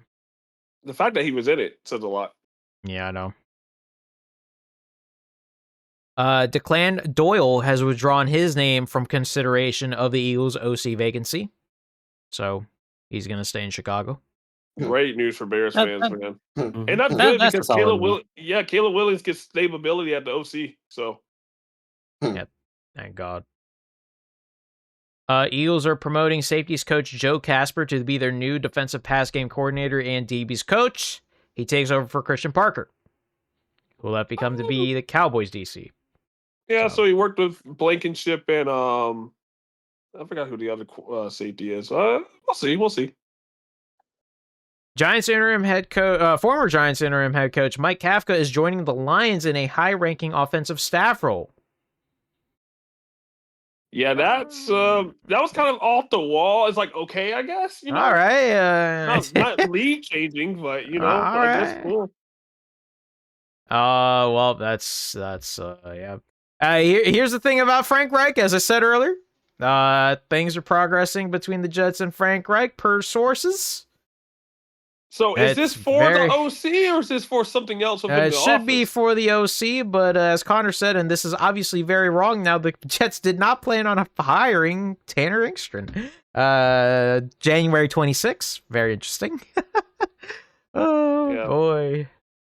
Bears assistant GM Ian Cunningham will do a second in-person interview for the Falcons GM manager GM job this week. Remember, the Falcons are the only team at the moment with no GM, so yeah. Texans assistant GM James Lipford is a finalist for the Falcons GM job as well. So, sounds like it's going to be between those two folks. Grant Odunsky and Anthony Campanile is going to stay in Jacksonville.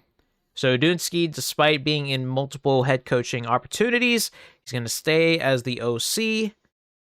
Jim Leonard is expected to be the leading candidate to become the next DC for the Bills. However, he did interview with the Chargers today, so who knows? That would be pretty big for the Bills if they land him. Cardinals interviewed former Carolina Panthers and Washington Commanders head coach Ron Rivera for their head coach. Yeah, Cardinals fans do not want him right now. I'm looking at Twitter. As a Panthers fan, as a Panthers fan who was, had his coach, had him as our coach for like 10 years. Like the dude knows his stuff, right? He does, and obviously Panthers fans love Ron Rivera, regardless of regardless even if we fired him.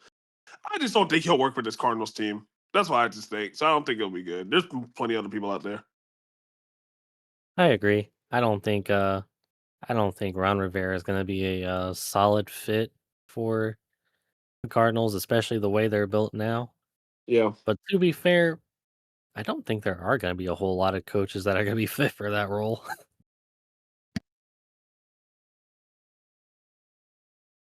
The Jets reached out to John Gruden.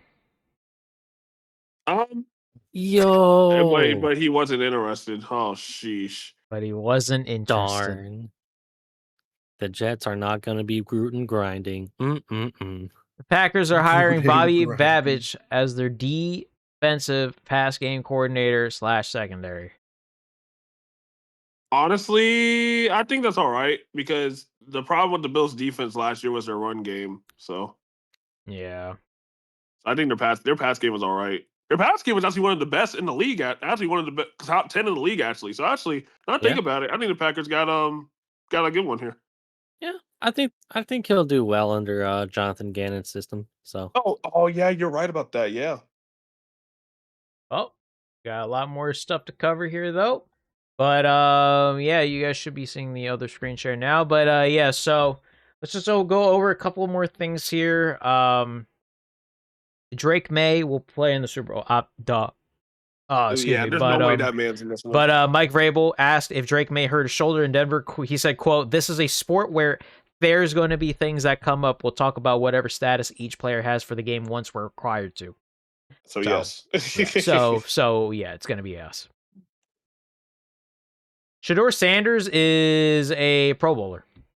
So let's talk about it. What the fuck are we doing? So let's talk about this. Actually, Lolo, you go first, man. You go first. What are we doing? Now what are we doing? Why is this guy a Pro Bowler? Just because he's a Sanders? Just because his stats of 7 touchdowns and 10 picks is better than this guy? What are we doing? The Pro Bowl is such a joke, man. Like, what are we doing here? You can't tell me. Yeah, keep that tweet up. You can't tell me. Look at this. As Ari Mirov says, the AFC Pro Bowl quarterbacks were Drake May, Josh Allen, and Justin Herbert. May is going to the Super Bowl. The other two are banged up. We'll see if they stay. Bo Nix is injured. Mahomes injured. Daniel Jones injured. And now all of a sudden, it just, I guess, trickles down to Shador Sanders. Where's Lawrence? What? Where's Joe Burrow? Where's Lamar Jackson? Where is everybody? What? How come it has to be the fucking Shador? What are we doing? Shit, you might as well put Tyler Huntley back. Bro. Yeah, Aaron Rodgers.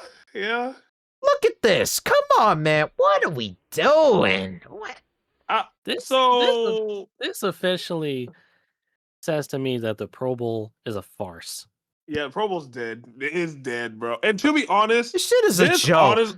A lot of the blame do have to go. I don't want to say.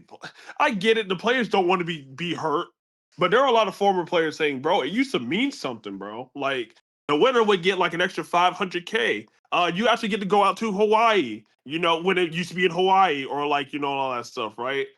And obviously, none of us. We all want Shador to succeed, right? This has nothing to do with Shador himself, right? It's just the fact that everyone's like, what is, like, really? Like, this is just another Snoop Huntley situation, Fucking stupid. So none of us agrees with it. I do hate it for Shador because he's just gonna probably get like an unnecessary like hate for no reason because it's not like it's his decision. But yeah, man, it's like what are we doing? Like what are we doing, bro? This is like, such a this joke. Yeah. This is actually It's such a joke, man. Yeah. This is unbelievable. And some people are like, so Kevin Stefanski got fired even though he had a Pro Bowl QB. So fucking dumb. Tier Tart has agreed to a 3-year contract extension with the Chargers. Nice. Very underrated player. I like that. Yeah, very, very nice. But now let's go into more crazy news. Wait, what we got? There is a world, and we are living in it, where Bill Belichick will not be a first ballot Hall of Famer. What? Huh? Uh-oh. Bill Belichick, the 8-time Super Bowl winning head coach, is not a first ballot Hall of Famer. He fell short of 40 out of the 50 votes needed for induction to the Pro Football Hall of Fame in his first year of eligibility. So I got no words. Bill dead ass that boy. So Bill Belichick, despite having 6 Super Bowl wins, 9 appearances, 31 playoff wins, 333 wins all time, is not a first ballot Hall of Famer. It's so bad. What does it take to be a first ballot now? Who fucking knows? Because guess what? As a Jets fan, I fucking hate the Patriots. I hate the Patriots. Yet, if I was on the committee to decide if Belichick is a Hall of Famer, I would vote him in. This is a fucking joke, man. This is a joke. Right. I think this was the first time. Right. Yeah, This like is you said. Hold on. Mm-hmm. Mahomes even tweets out saying, "Insane. Don't even understand how this is possible." How is this possible? Patty, this is a fucking travesty. JJ Watt even said, "Can't be reading this right. This has to be some knockoff Hall of Fame or something. It can't be the actual NFL Hall of Fame. There is not a single world whatsoever in which Bill Belichick should not be a first ballot Hall of Famer." So, we were wondering who the fuck decided to say no to this. Bill Polian was a vocal figure in the Hall of Fame deliberations involving Bill Belichick, with Spygate and Deflategate coming up among voters during discussions. Per a voter who spoke anonymously, Polian, the former Bills and Colts GM and longtime Patriots rival, told some voters he believed Belichick should, quote, wait a year as penance for Spygate. He then all of a sudden says, in an interview with ESPN on Tuesday night, Polian denied telling fellow voters that Belichick should serve a 1-year penance for Spygate, but he then said he heard his fellow voters floated that idea, but he insisted he didn't agree or disagree with the proposal.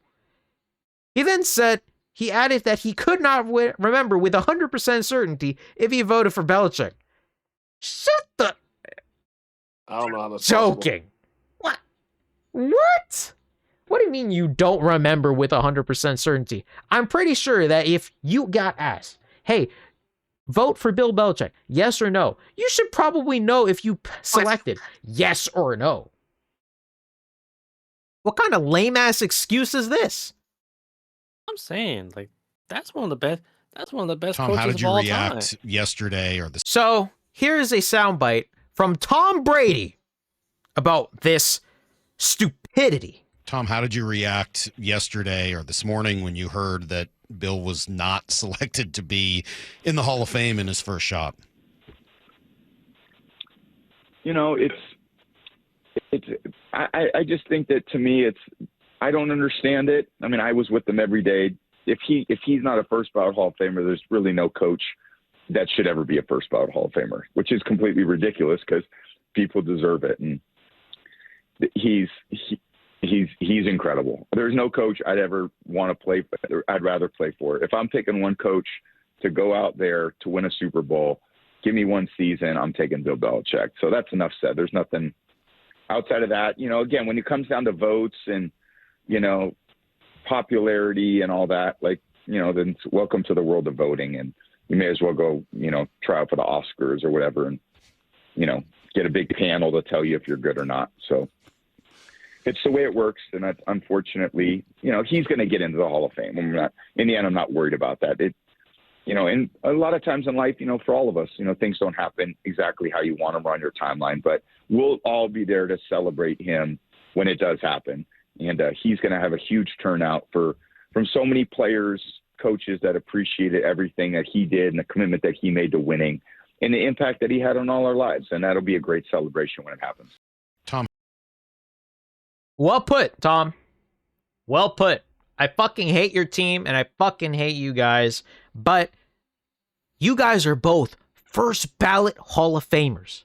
Can you imagine if Brady gets up there and he is not a first ballot Hall of Famer because of Spygate and Deflategate? Can you imagine the stupidity that could happen after that? You want to know what's so bad here? Hey, here's somebody you know, Emmett. Jimmy Johnson went on Pat's show earlier today. Listen what he got to say. But also with what you said last night on your Twitter account, where you said if they're going to be using Spygate as an excuse for this entire thing, they're going to have to dig into basically everybody's stuff who is potentially trying this. Could you elaborate a little bit more on how common this type of thing is, and why did it make you so upset that they left Bill Belichick off the first ballot Hall of Fame? Well, first of all, you know, I think this tarnishes everything in the Hall of Fame. All of the inductees, everybody in the Hall of Fame, just because of, you know, 10 or 11 or 12 ignorant, jealous assholes who did not vote for him. I think it tarnishes everything about the Hall of Fame. Jimmy Johnson, Hall of Fame head coach, two-time champ, is saying this tarnishes everything in the Pro Football Hall of Fame. Well, yeah, I agree. Holy shit. Whoever those people are, and I am sure we are going to find out who they are, should be ashamed, bro. They should be fucking ashamed. It's to the point where they actually put out a statement. They said that if a voter violated the selection process bylaws, action will be taken, including removing the voter from the committee. Very interesting. Well, what happens next? Because guess what? We're going to find out who's in the Hall of Fame in the NFL honors next week anyway. So, what gives? But it doesn't matter. Because at this point, yeah. So, it also happens to be that Eli Manning will also not be voted into the Hall of Fame for this year. So, what are we just blowing so, up? yeah. So, guys, this is fucking terrible, man. This is actually awful. This is such a bad look. This is unbelievable. Unbelievable.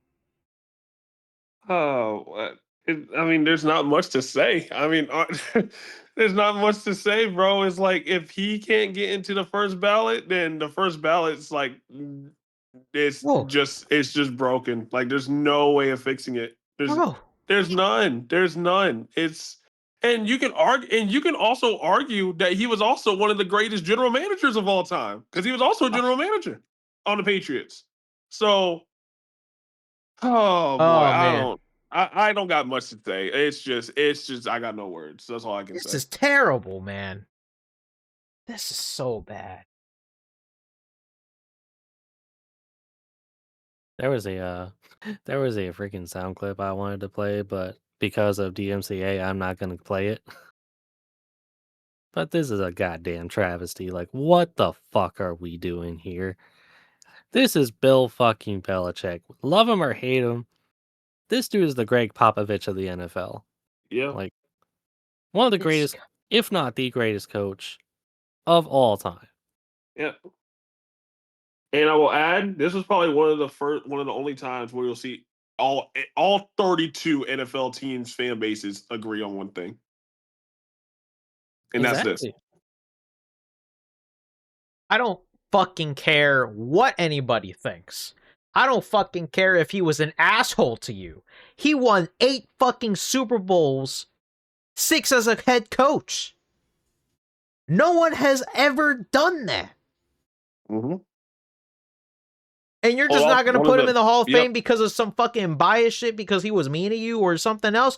Bro, grow up. That's actually the biggest ridiculous. Super Bowl comeback of all time. Exactly. And you're not going to go ahead and put him in the Hall of Fame in the first ballot. What are we doing? Yep. What are we doing? But let's move off of that now. Because everybody, we have one last thing we just need to do. What's that? A very, very simple thing. A very easy, simple thing here. But here we go. This is it. We already know what's about to happen. Can't believe we're here, boys. So, everybody, ladies and gentlemen, these are going to be our official Super Bowl 60 predictions, which will be on February 8th, Sunday, February 8th, 6:30 p.m. on NBC and Peacock. This is officially it. This is the final game of the 2025-26 NFL season, and what an amazing season this was. We have gone through so many crazy games, so many crazy results, and it all comes down to a Super Bowl matchup we haven't seen since 2015, where, of course, we all know the Patriots would win it off of a crazy interception from Malcolm Butler to seal it for Brady and should have been first ballot Hall of Famer Bill Belichick. They seal it for the Patriots back then, and now 11 years later, we are back once again. Seahawks, Patriots, this time in Super Bowl 60 in Santa Clara, California. This matchup features a lot of storylines, and to try and condense it for you, let's start with the Seahawks. Features Sam Darnold, a quarterback who was drafted in 2018, number 3 overall pick.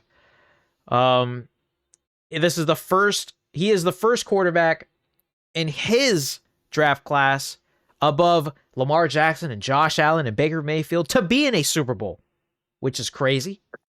And Josh Rosen. Yeah. Second-year head coach, Mike McDonald. Defensive background. One of the Mikes in the Super Bowl, but also featuring an amazing defense. Potential Offensive Player of the Year in JSN, with a great running back in Kenneth Walker. Former Super Bowl MVP Cooper Kupp as a wide receiver with many, many weapons on the defensive back end. DeMarcus Lawrence, Leonard Williams. This Seahawks team has been and pretty much is now the best team in the NFC for good reason. And I said from the beginning that the Seahawks would be in the Super Bowl. Well, at least I was half right. Meanwhile, we got on the Patriots side. We have first-year head coach instead, Mike Vrabel, turning around the 4-13 Patriots of last season, now 14-3. Now, he is also helming Drake May, who is the number 3 overall pick from 2024, and this is only his second year, yet he's in a Super Bowl. This would be an amazing feat if he wins it. But also at the same time, offense and defense got a bunch of weapons on the offensive side. Stephon Diggs. Defense, Christian Gonzalez, among other great names in there. Josh McDaniel, by the way, is the OC for the Patriots, who obviously Patriots fans know has been a leading just been leading success for the Patriots for so many years. They were able to withstand a snowstorm in Denver. And now they are now once again back in the Super Bowl for the first time since 2019. Where obviously in 2019, Super Bowl 53, the Patriots would beat the Rams 13-3. And now it all comes down to this. One final game to end it all. One final game to finish this season. This crazy, crazy season, to the point where, honestly, if you said to everybody right now that the Super Bowl would feature Sam Darnold and Drake May, I would have said, you're lying.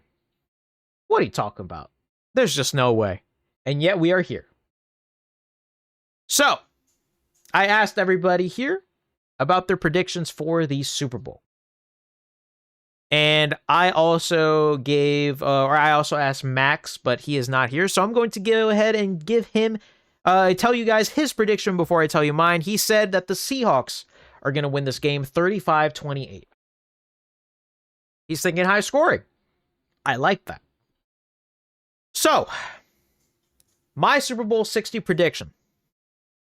My official prediction, because obviously only one person can be the Super Bowl champion, is that on Sunday, February 8th, I see obviously the 12s. I see a lot of Patriots fans in the crowd.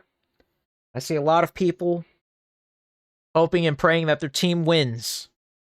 But the thing is, though, there's going to be one team who is louder than the other.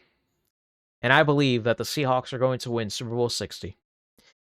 The thing is, though, I think this is going to be a bit of a close game. If anything, there might be a little bit of some Patriots comeback magic, as they say, that may arise here very late into this game, I think. The Seahawks might get out to a very early lead. And I do think that both quarterbacks are going to commit a turnover. Whether it be a pick or a fumble. Let's just say a pick from Sam Darnold, a fumble from Drake May. Both defenses are going to shine in this game. They're going to get a couple of sacks as well. Leonard Williams on Drake May. And of course, the front, I don't exactly know their names at the moment, but the Patriots are going to get Sam Darnold as well. I don't think this might be a sloppy game to start off, to be honest with you. But in the end, I think the Seahawks are going to win this game. And the final score that I have is I think this game is going to be 30-24.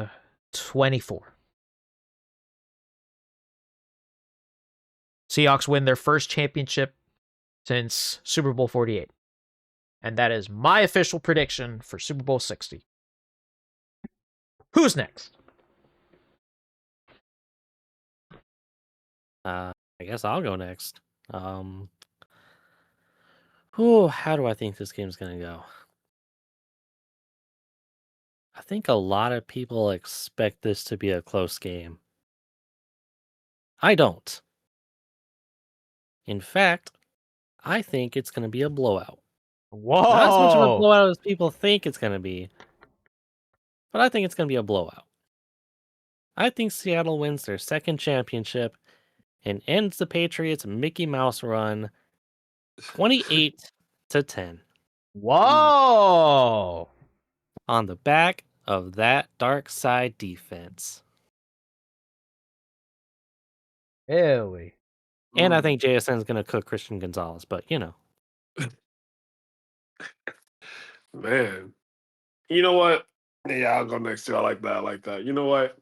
I'll start with the Seahawks first. I think Seahawks defense just flies around, man. They're good on all three levels of the ball, pass game, run game, you name it. I think that's going to go well. Kenneth Walker running the stick and with a great O-line, I think that can have a good thing. I think, and Sam Darnold, I think if he's just on point in stride, I think he had a great game. With the Patriots, you can say the same thing.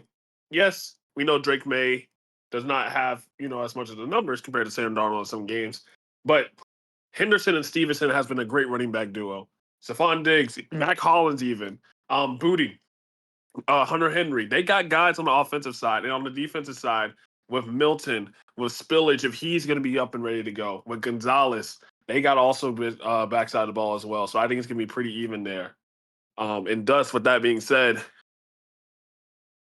this game is also not close. I got Seahawks 38-7. It's not going to be close at all. I think they're going to get away with it. I think once they get that ball rolling, especially if Shaheed can get rolling in the special teams game as well, this game is not close. I think this is going to be a blowout in one of the memories here. I think it's honestly going to be legit another Seahawks Broncos situation where that game ended 43-8.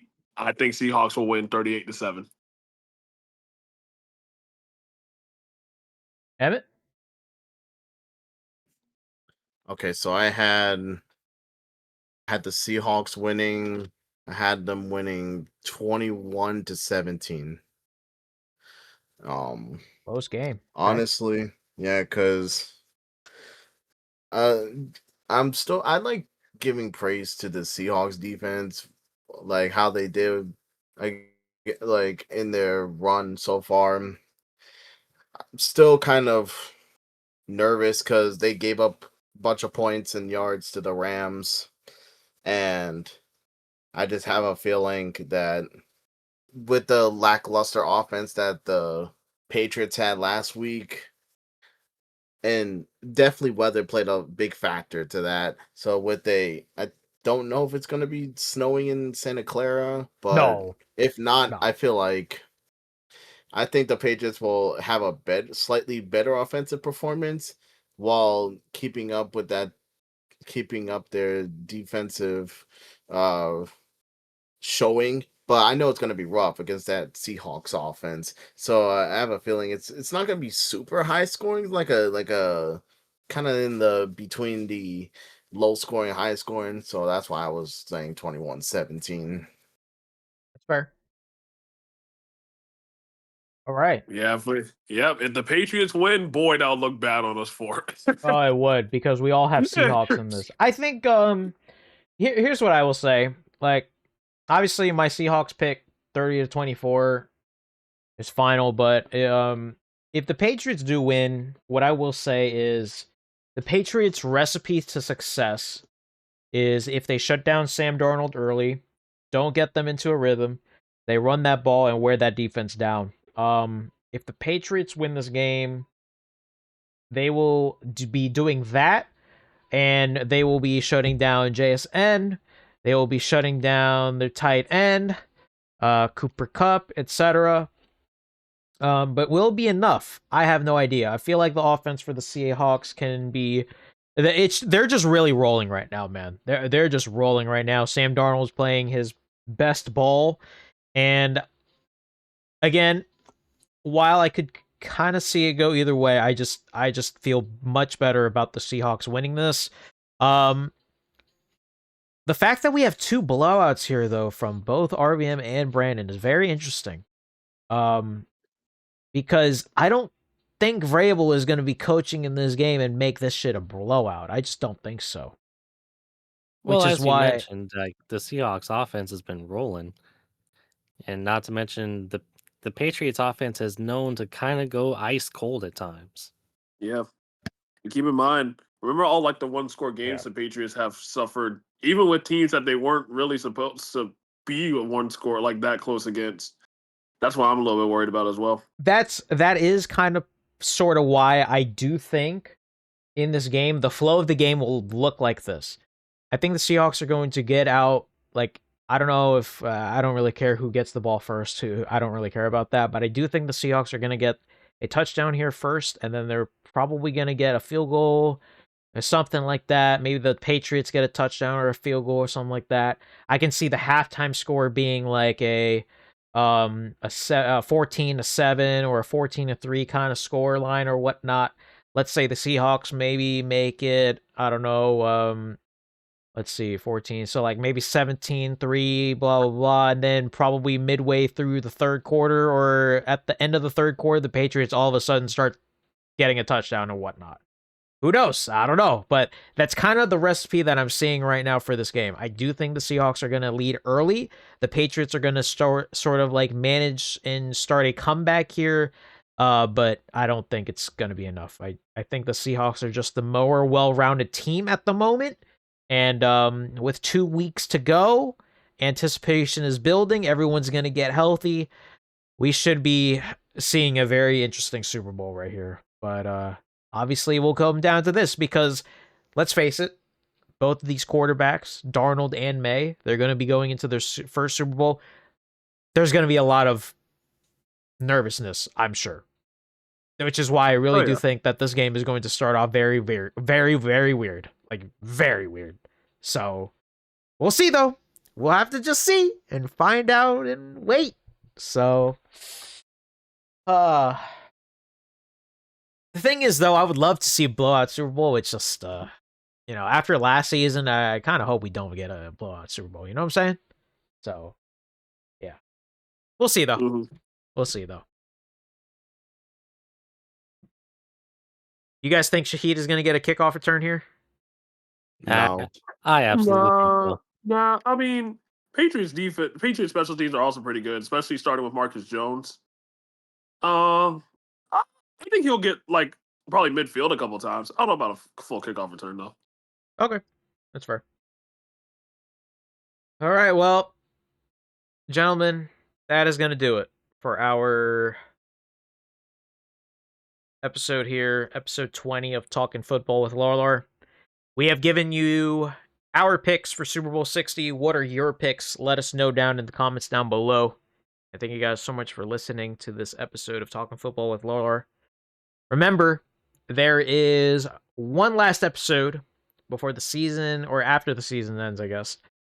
We will be doing one last episode where we will recap Super Bowl 60. We will recap all of the coaching stuff.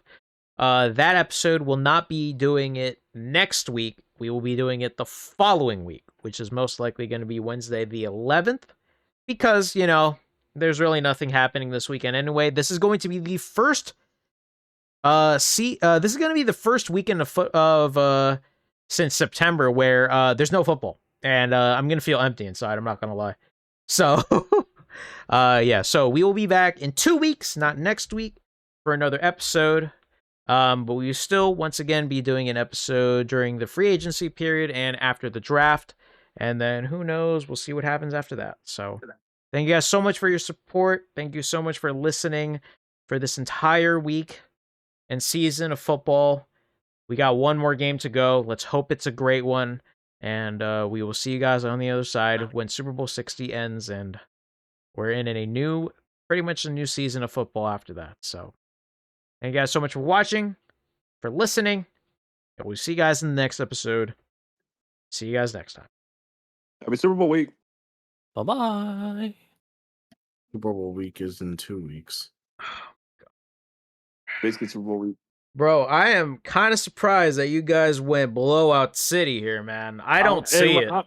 We're not like joking, bro. Like I truly We're really not. I truly think it's gonna be a blowout, man. I think it's like another Seahawks, like Denver Broncos Super Bowl. See I don't think it's gonna be as much of a blowout as Brandon thinks it is. But what was your score? No, bro. Mine was 28-10. Mine's 38-7. 38-7. 38-7 is ridiculous. I don't think so. I don't know. I'm just saying, don't be surprised. I should have added, bro, with that Bad Bunny Super Bowl. Hey, they I'll tell you, bro, the Hispanic players will be getting something, bro. They about to be going crazy. You know what? All right.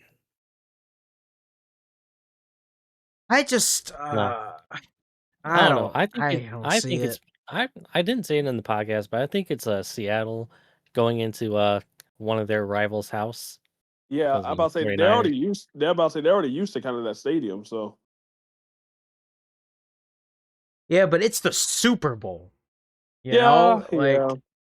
It's the Super Bowl. When it comes to fans, I mean, there's really no fans in the Super Bowl, honestly. It's just, or at least home field advantage, I would say. Okay. Actually, let me ask you guys a question. All right. With your final scores, where do you think the score at the half will be like then? The half? Probably, I'm thinking For me, I'm saying 14-0. Yeah, I mean, I was honestly thinking that too. I was really thinking 14-0. As I mentioned earlier, I was either going to go 14-3 or like 10-3, but or 10-7. Nah, I'm also thinking 14-0. I can honestly see 10-7 before Seattle turning on the Jets. Yeah, but in my mind, I just see the Seahawks like going out into a lead, but then the Patriots just start doing their magic like midway through. It's god, like I can see it in my mind right now. It's gonna be like another. It's not gonna be obviously the Seahawks lead is not gonna be as big as the Falcons lead, but I can just see that happening, man. I don't know. Man, I a was thinking blowout is 10, crazy. 10 and a half. 10-10 at half. Okay. I can also see that actually. Yeah. I just think the game will get carried away at some point.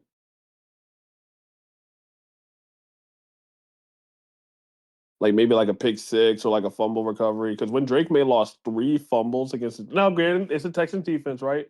But when he lost 3 fumbles, that is going to like, be a very big issue, though. That is going to be an issue that I think Seattle has to actually take advantage of because that man fucking fumbles the ball. If they get at least 1 fumble recovery and at least get a field goal out of it, they might be in decent shape.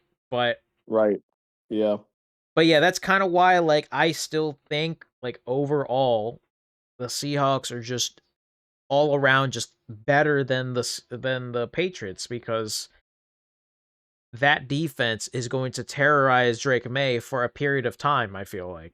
And absolutely. Because this is like second year, I definitely do think that I can see Drake May being as confident as he is, but there's going to be a period of time where he's going to look really uncomfortable, and that first quarter is going to look really weird, man. Oh yeah. Now, It's granted, gonna this look is weird. yeah, and this is the Super Bowl of both Darnold and May. So I mean, Darnold is it's not going to like throw a pick. He's going to throw a pick. Yeah. Now Sam Darnold was like, well, theoretically, it's my second Super Bowl because I was on the 49ers, but he's going to throw a pick, I think. Oh yeah, I think both teams will. I think both QBs will probably throw a pick. But Oh yeah, Darnold's going to throw a pick, but I also think Drake May is going to throw a pick. I think Drake May is going to throw a pick six. Matter of fact. Oh shit! Who picks it off, Witherspoon or Woolen? Probably Woolen. No, not Woolen. Not Woolen. I think Woolen will get cooked. I think because I think ow fuck, my leg hurts. I'll be right back. Ow fuck. If I had to put like an anytime touchdown parlay right now, I can see Cooper Kupp. I can see Cooper Kupp. Obviously put Kenneth Walker in there. On the Patriots side, give me Hunter Henry. You think so? I'll say Hunter Henry really had a breakout game. Or whoever their tight end is. Who's their tight end? No, it's Hunter Henry. Oh, okay. Then, well, Hunter Henry and Kayshon Boutte. There you go. Oh, wow. Yeah, there you go. Anytime touchdown right there.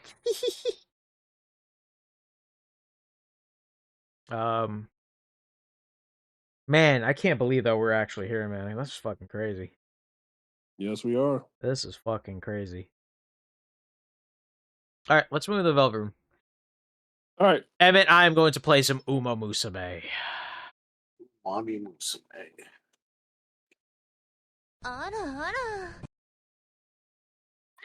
right, chat. Time to switch on over to Umamusume.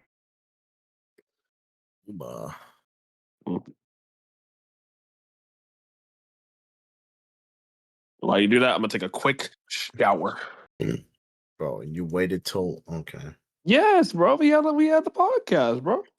Okay, and you could have done it before. I got home literally 20 minutes prior. Yeah, you had time. No, I need to take a long shower. That's how long Okay. showers are where you're like you get clean. I don't All just right. scrub and call it a day. I don't do that. You gotta clean. You gotta cleanse. Everyone take your showers. Duh. If you don't, fuck off. Whoa. Fuck off. Well, true, but yeah, damn. I will Fucking say, like, I don't stink. understand. Yeah, I'm about to say, bro. As long as you take a shower, it doesn't matter if it's morning or night. As long as you take a shower, you're good. All right, time to pull. Here we go, Evan. Let's fucking do it. I really I hope. love it. All right, something. I shall BRB. Okay. Didn't you already get Tomino Cross? I did, but who knows? What if I get somebody else? Like. All right, your third gold city. Here we go. I'm back. Sorry, leg locked up. Uh-oh. It was the bad leg too. Jesus. It's fine. I walked it off, but holy fuck, that hurt. Where is Umamusume? How come it's not loading? Hello? Over there. Let's see. Was there any NFL news that we missed? Because that Jet stuff was no. the only other thing. Not that I know of. Clint Kubiak is okay. So Vegas and Cardinals looking to meet with Clint Kubiak again before the Super Bowl. And Titans have hired Ravens wide receiver coach Greg Lewis as their new wide receivers coach. Wow, they are going. Oh, interesting. Very interesting. This game is not opening, dude. Uh-oh.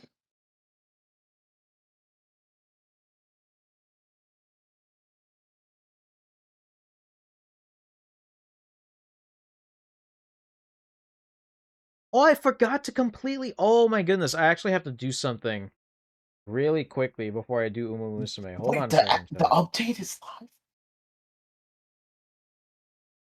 Because I actually have to talk about. Okay, you guys know about Highguard, right? Hello? Hello? Huh? You guys know about Highguard, right? No. Oh, the game that recently came out? Yeah, I don't know about that. Oh. Well, I'm going to explain to chat. I actually have to talk about it. Hold on, wait. Because I was going to make a video on it. Hold up a second. Give me about like 15 minutes. Hold up. What's up, Sensei? How's it going, buddy? Boy, boy. Bruh. What's up? What's up?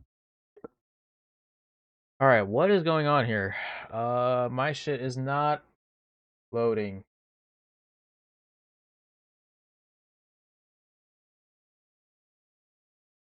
Ask for everything, dude. Good, what about you? I'm doing well, man. Doing well. I want to talk about this Highguard situation. Because it is a very interesting topic that I think. So give me like about 15 minutes because I do actually have a couple of notes here. And this is going to be for a video. So you guys are going to be a part of video. Then again, I always do this, so. But I went and experienced MANT firsthand. It's fucking good and unique in all ways. Wait, what? What's that? What do you mean? Sorry. Also, where is my chat? Chatterino? Oh, okay. Great. Okay. So let me just get a couple of tweets that I noted here, and then we're going to make this video really quick.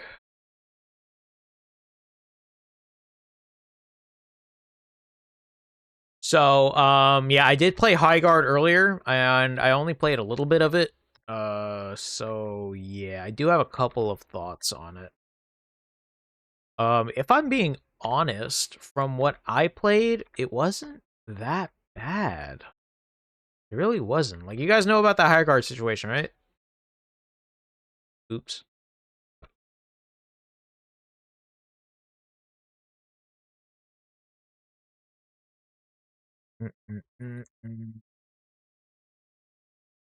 It's so crazy because it's like never heard it from me. And Mant scenario. Yo, speaking of scenario, the Breeders' Cup is gonna come to Umamusume Japan servers at least. That's fucking cool, man. What is happening here, dude? Hold on a second. Hold on, chat. 1 second. Something's wrong with my Steam, and I can't open OBS, or I can't open Umamusume because of it.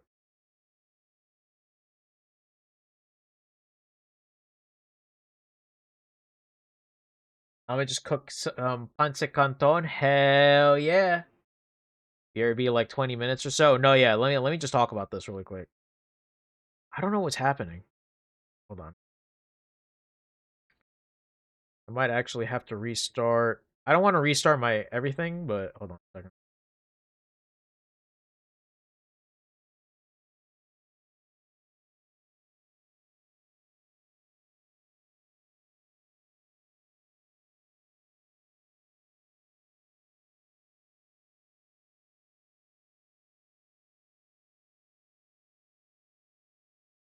Okay.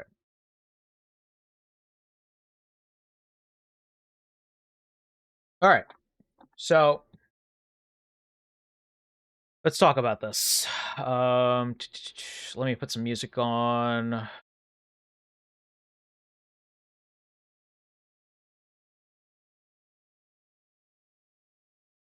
And let me also let's see.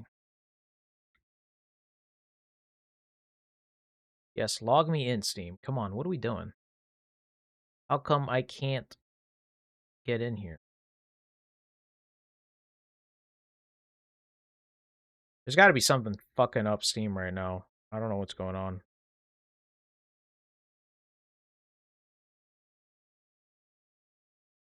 Still trying to log in. Something.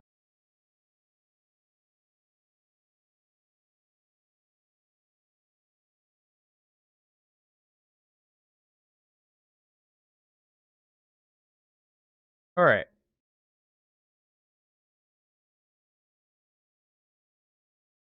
I'm trying to restart everything just so I can, like, you know, get something. Okay. What should even be the fucking OST for this? Mario Kart World. I don't know. Valorant OST? Just because it's a shooter? Why not?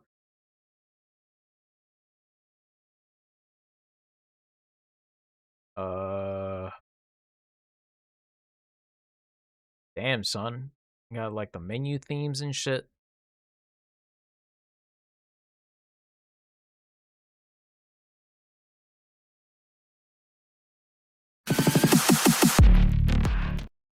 What about the main?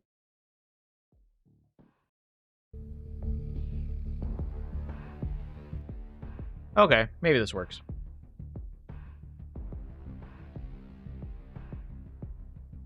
Okay. So, I want to talk about a couple things here first. What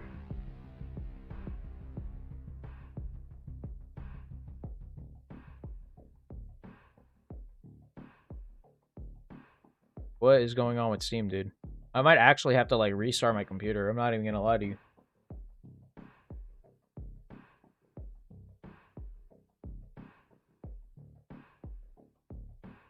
Like, Steam is not opening correctly.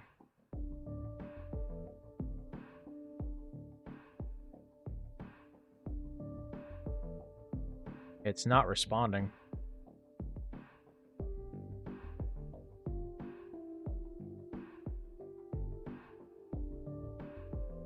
Okay. Yeah, let's just use the Valorant OST. Why not? Okay.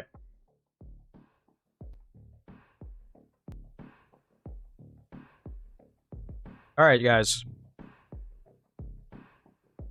So, let's talk about it. Everybody, I'm sure at this point, maybe you guys know, maybe you don't know. But basically, Highguard. How do we even start this? Actually, let me start off by saying this. I played Highguard. I did. I actually did play it for a little bit. But then my computer started to not like it. And I have some thoughts on it, but I also just have some thoughts overall with the entire situation. So let's really quickly talk about it because I think it'll be a very good conversation. So let's talk about it. Yeah, so we got a couple we got a couple things down here. And so to everybody who doesn't know, when did Highguard release actually? When did it release? January 26th, right? Okay. So Highguard, as everybody knows, maybe you don't know, maybe you guys do know, maybe or whatnot. Highguard released on January 26th, so only a couple days ago.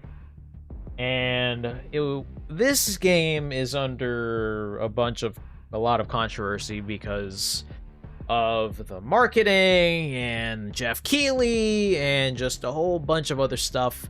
To the point where, you know, it's getting review bombed and the whole entire shebang on Steam. So let's go ahead and talk about it because I do have some thoughts. Let me start off by saying that I did play a little bit of some Highguard earlier because I at least wanted to, you know, try it out myself and not give like an opinion without me at least playing or trying out the game.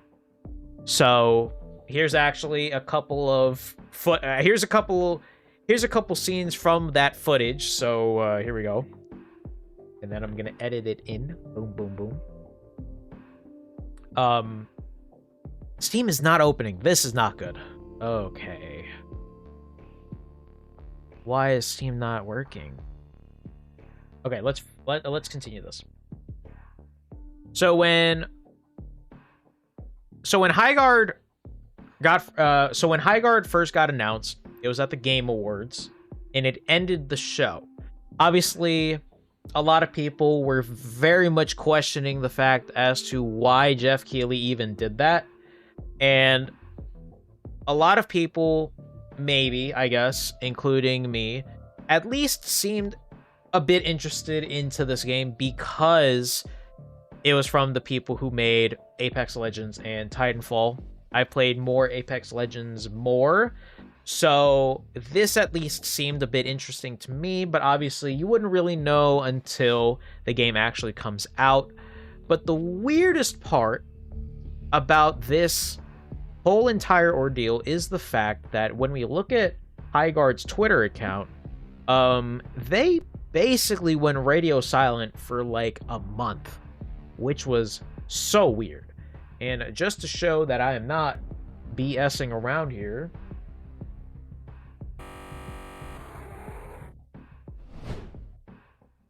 this was their... Okay, I don't know why my stuff is like that, but whatever. So this is basically their Twitter, and we're going to scroll down a little bit. We're going to scroll all the way down.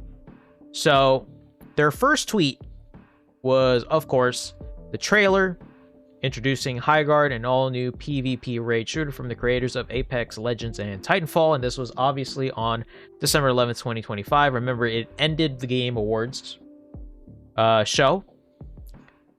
And it was then revealed that it was going to release pretty much a month later.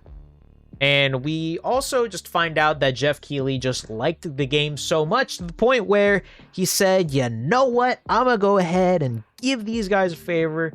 I like the game so much, so I'm just gonna go ahead and end the show off. Which is a very, very odd decision, to be honest with you, because I personally... Okay, let me just say this. I'm a fan of Jeff.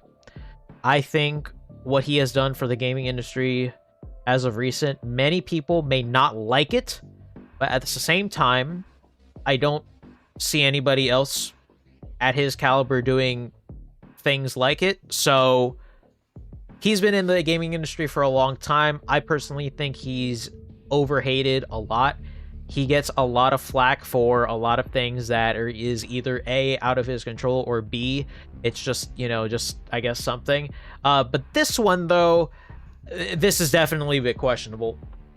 My reaction to the first part about this was that, you know, he shows it off, and it's a game from the makers of Apex Legends and Titanfall.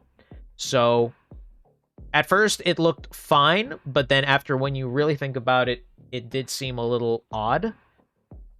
But going back to this is, you obviously see here, December 11, 2025, they say, what a night. We'd like to extend a big thank you to Jeff and the Game Awards. But then guess what?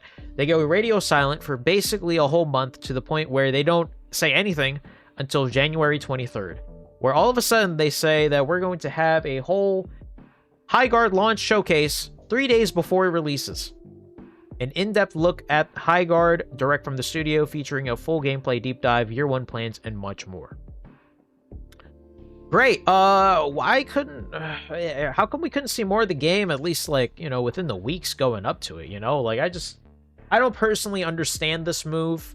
Radio silence is just a very weird thing, and the only real exposure it got was the Game Awards.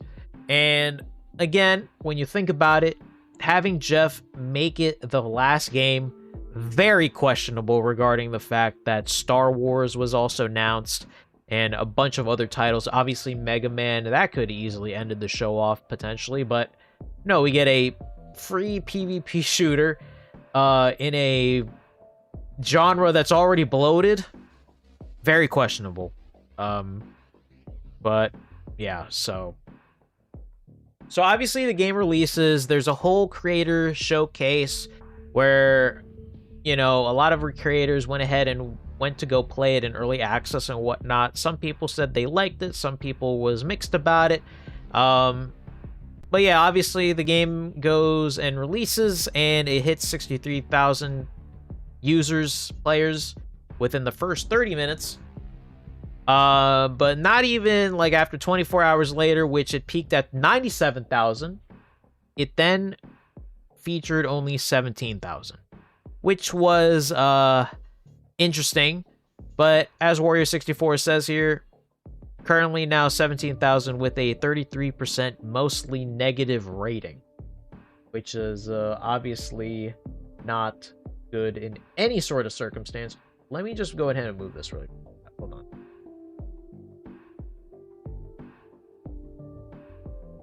Yeah, let's just move it like that. There we go.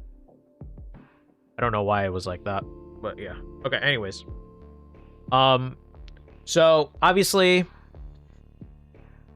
a lot of people are giving a lot of opinions about this game, Highguard, and 17,000 people right now. And if we look right now on Steam, if we look at the amount of people that are playing it, I'm pretty sure we can find it somewhere.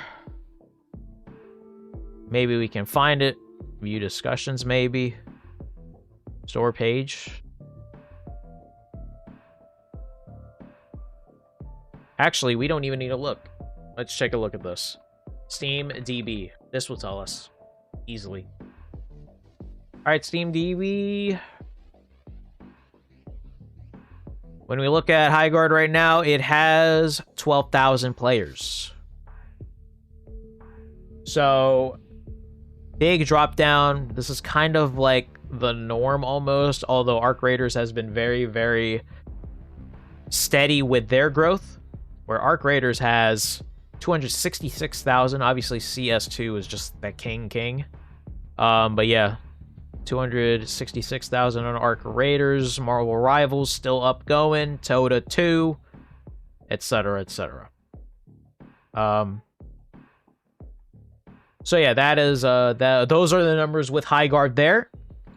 And as of right now, mostly negative with 21,000 reviews. 38% of the 21,000 user reviews in your language are positive, which, oh boy.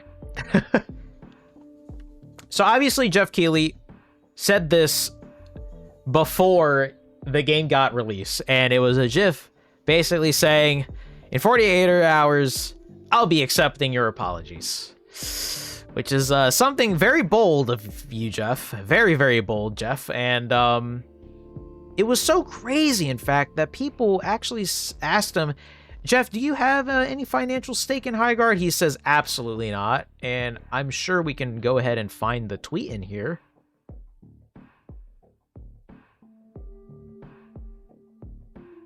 Here we go. So Jeff's Detective Seeds asked, I was wondering if you financially backed Highguard during development or own some percent of the company. Obviously, you don't have to answer. Just curious if you have any incentive with Wild Light Entertainment if they hit certain earning thresholds. And then he said, LOL, absolutely not. Got it from the man himself, at least. Ian Connor says, check out Deadlock, Jeff. It's the next big thing. And then he says, love Deadlock too. But Deadlock is a invite-only thing, if I recall, so that's not officially announced yet. But of course, a lot of people have said that, you know, Jeff has been hyping this game up a lot, and it turns out to not be as good as it seems, which is something that Jeff is notoriously known for like hyping a certain game up and then it's not really that amazing. But yeah, he said here, thoughts on Highguard so far. 7.2 million views on this tweet with almost 6,000 replies. So you, of course, even if you just look down through this tweet, you will just see a lot of people saying stuff like, what are you doing? What is going on? And someone even said here, it's free and I still want a refund. And yeah. So obviously Jeff is catching a lot of heat because of Highguard and the whole thing.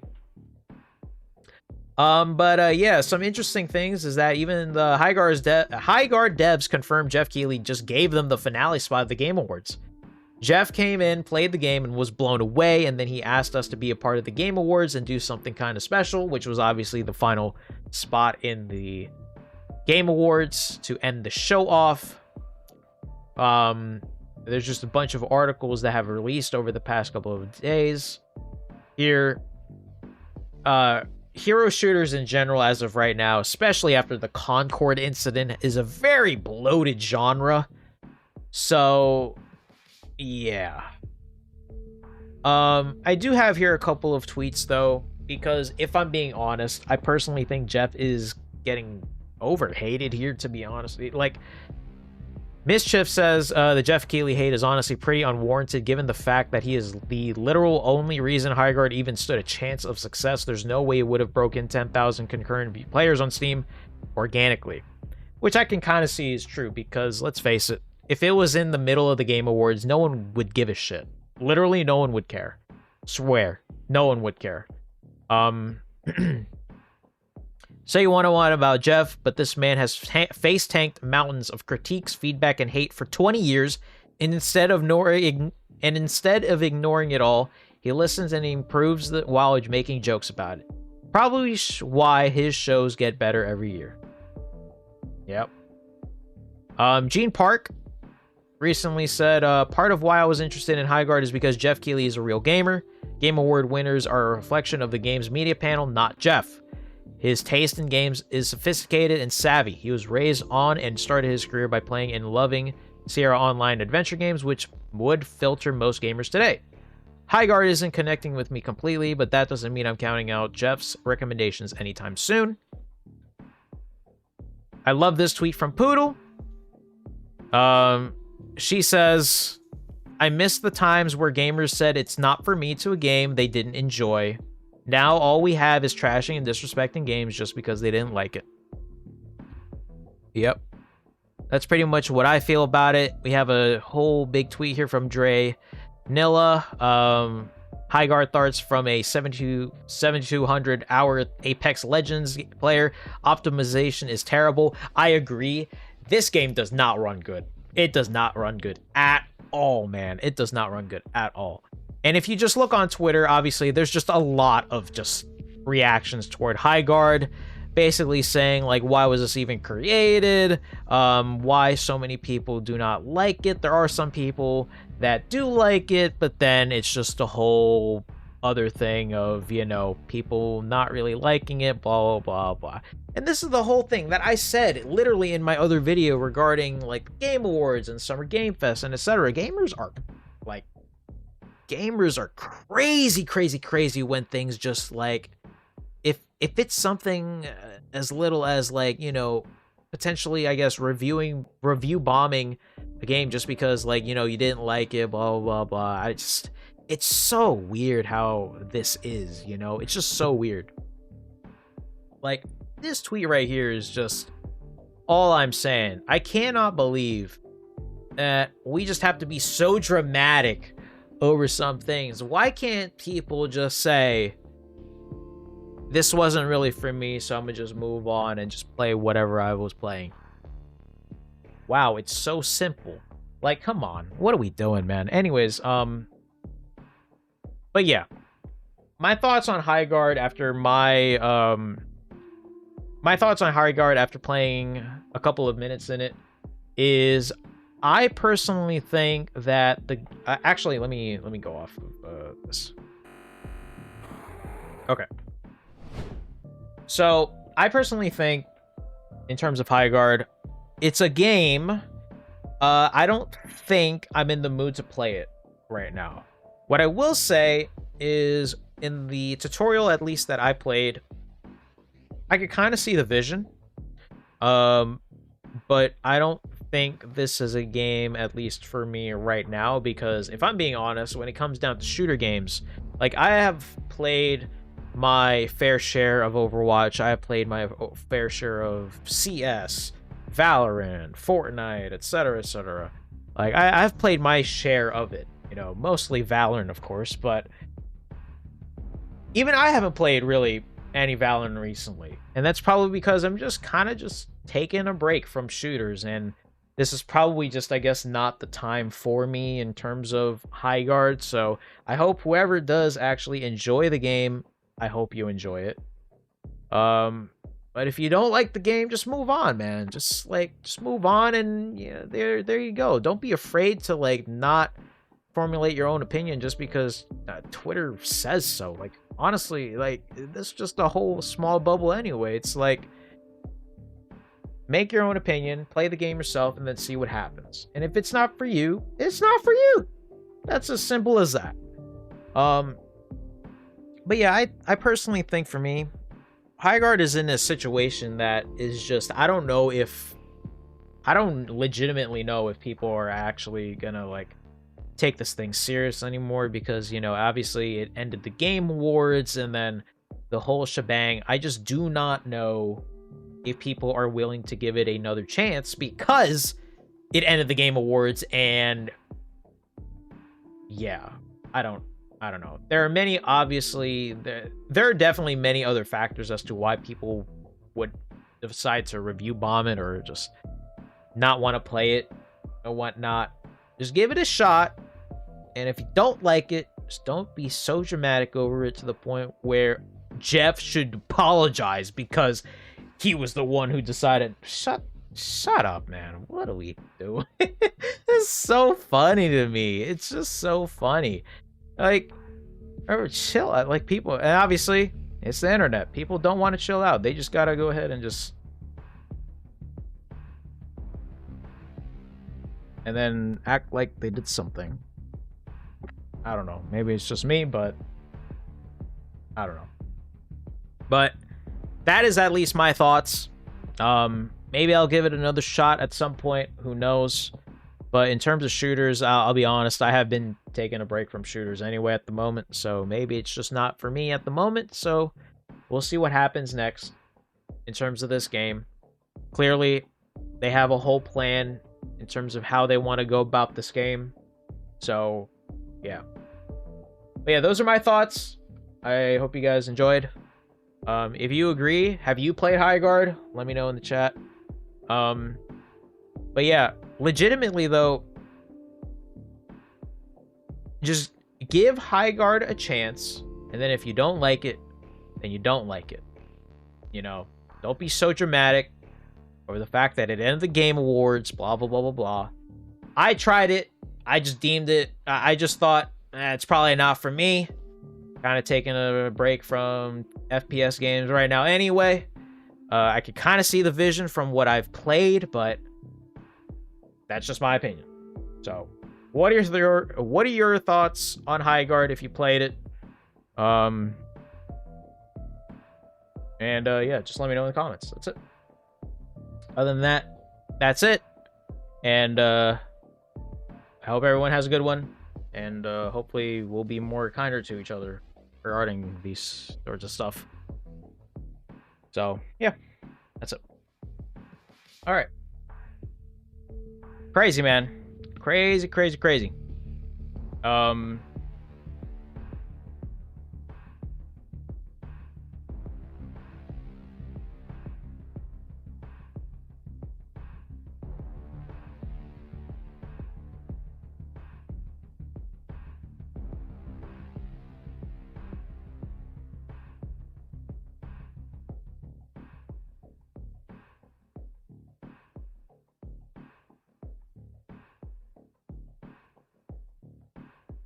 All right. So, my Steam is not going, and I don't know what's happening. So, here is what I'm going to do. I'm going to end stream really quick, and I'm going to restart my computer. And I don't know what will happen after that. I might be disconnected here for a second, but yeah, I don't know what's happening. So I am going to restart, and hopefully it doesn't break anything. We'll see, though. 1 second, chat. Restarting my comp. Be right back, all right? 1 second.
Chat, be right back.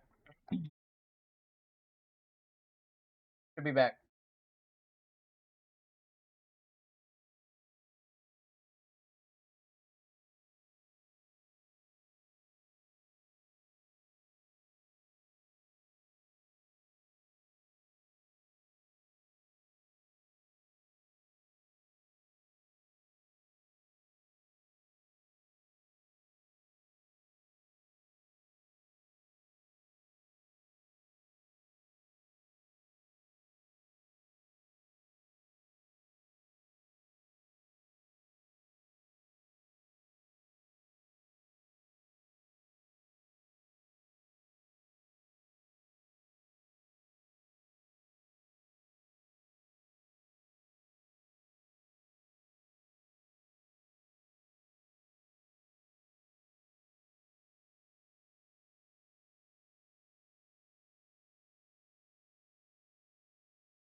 All right.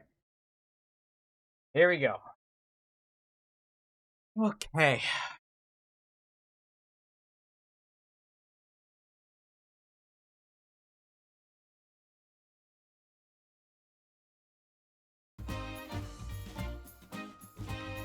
Should be here.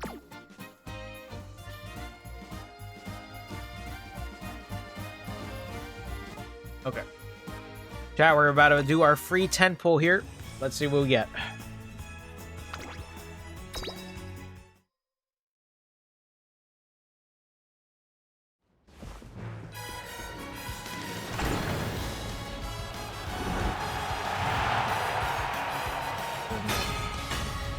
This is nothing.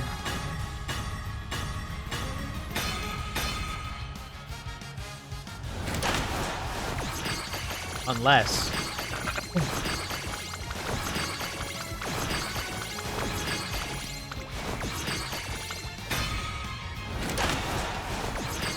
Full chip. Damn, alright. So our free 10 pull doesn't go anywhere. Fine with me.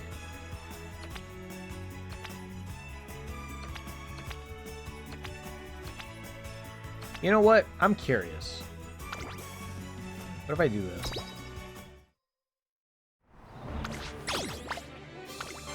Yeah, I'm very curious if I haven't gotten any luck with the support cards. Oh, I see. Okay, okay. I see what you mean.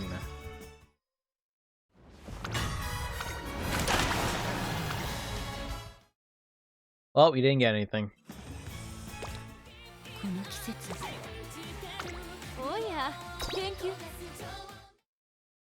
I don't think... Oh, we can race. Oh, shit. Uh-oh. I'm nervous. I'm nervous.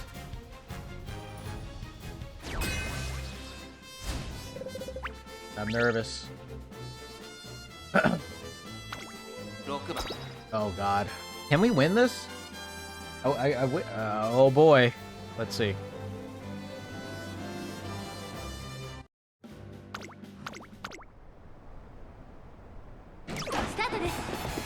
Fuck. Here we go. Arzensky all the way. First place here.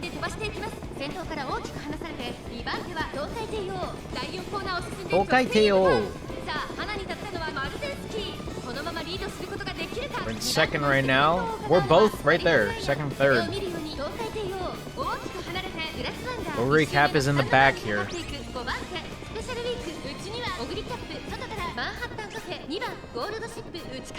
If Ogre Cap can get to the outside here in a second, like if she can go back into the outside, oh yeah, there you go. You're doing something. Still second and third. Narita Bryan and Tokai Teo. Still currently in good spaces here. Ogre Cap starting to move up a little bit. Marozensky still is in first. We're about halfway through the race now.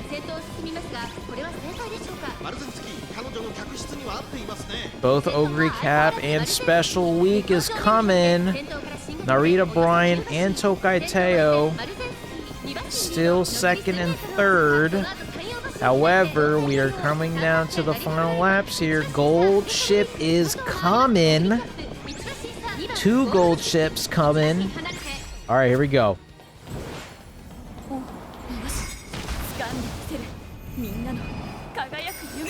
Come on, Ogre. Home. Here she goes. Making her move. Narita Bryan is now in first. Tokai Teo a little bit fast here. Ogre Cap, though, is in front. Brass Wonder is coming from the outside here. Holy shit. What is going on? Ogre Cap. She's in first place. Tokai Teo uses her ult. Certain victory. Come here. Wait, come on. Tokai Teo, Narita Bryan, they're dueling together here, though. Ogre Cap, though, is in first place. No one's gonna catch her. Brass Wonder, holy moly, Manhattan Cafe's coming. Let's go. My goat, Ogre Cap wins it. Nice. Beautiful. Wow. Nice. Damn, Narita Bryan went all the way back to 8th, man. That's crazy. We got first place, baby. Let's go, man. All right. Wow. 1,200 carats. Holy moly. Thank you, Jesus. Nice. Well, there you go. You won it. Let's go. That's why Ogre Cap is my GOAT forever. Alright. Well, we are going to continue to save up here. I hope everyone else's free pulls are going well. But now we have to figure out who should be in the thing.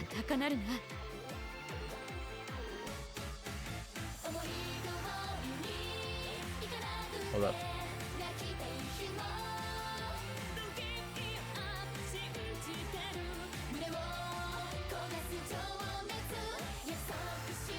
Yo, Emmett. Wait.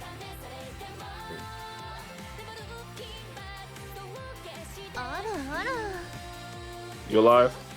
Yeah, I'm still alive. Yo, Emmett. Where? Huh? I'm He's here. there. I'm here. Yo, who should I do my career? The list, bro. The list. Yeah, I know you have a longer list than me. Have you? I think I know you did a run with Tomino Kron.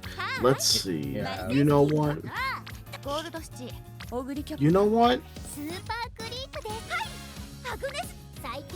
Go ahead and use Symboli Rudolph. Ooh. Okay. Today I watched 10 episodes of Cinderella Grey. Hell yeah. And I'm probably about to finish. I'm about to finish it tomorrow.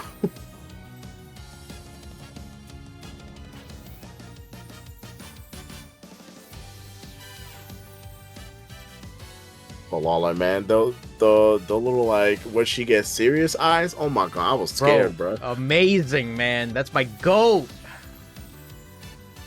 That's my fucking goat, man. Not to mention she has the appetite of the Red Canyon. Correct. Well,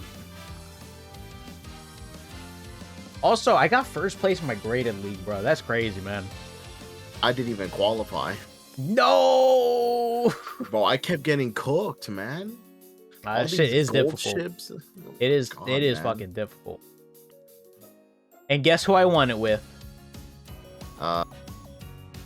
Domino Cross. Ogre Cap. Bro, of course. Who else? That's a goat. Alright, I'm just gonna go ahead and do this. Do you guys care if I'm live or what?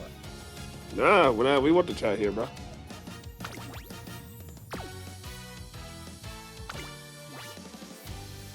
Okay, well, here we go.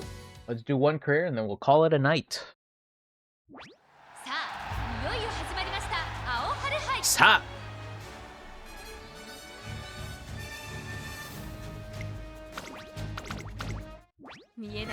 Okay. No, for some reason I had to restart my stream because for some reason, Steam did not want to open. Don't know what happened really? there. But we should be good. Perfect. Holy shit.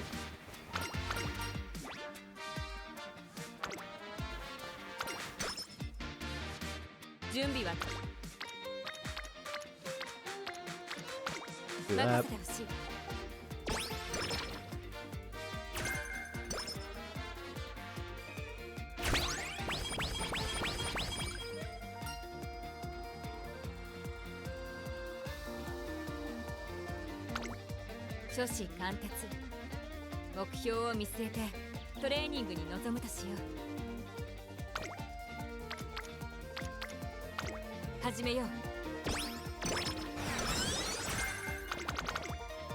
Pizza Sun Black.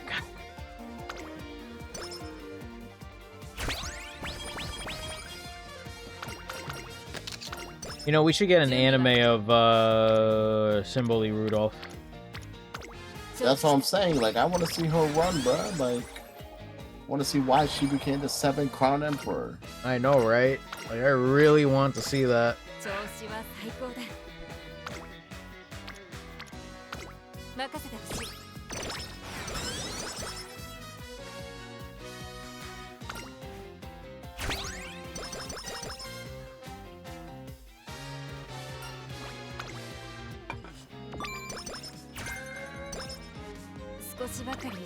I've been trying to get an S. It's fucking difficult though, man.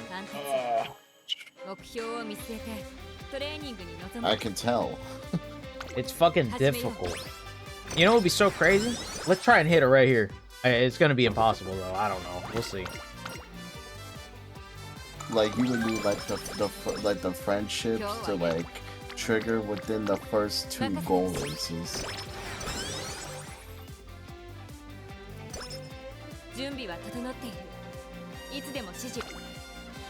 Ooh. Oh, wait. Yeah, I like those better.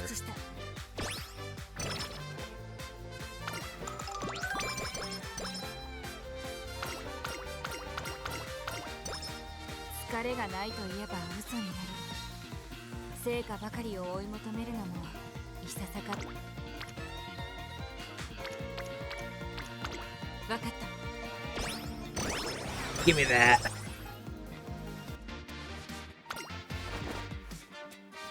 So Emmett, they're putting the Breeders' Cup as a scenario in the Japan servers for Umamusume. Oh shoot! Bro, are we about to get an American horse in the game? Ooh. We might. American Pharaoh, welcome to the game.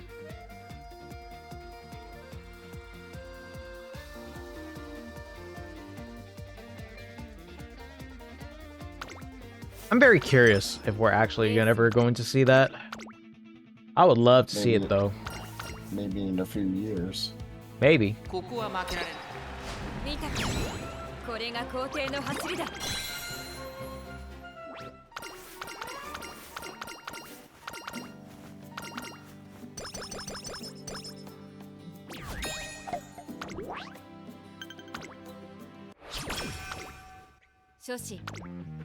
Ooh, perfect. Let's fucking go.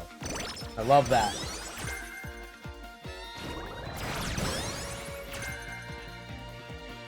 Give me all them stats, buddy.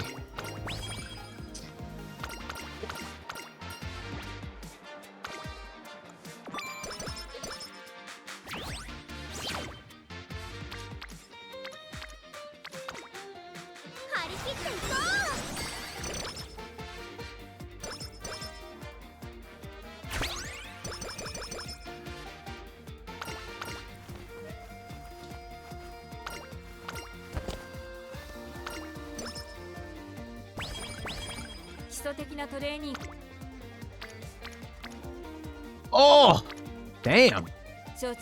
Do that.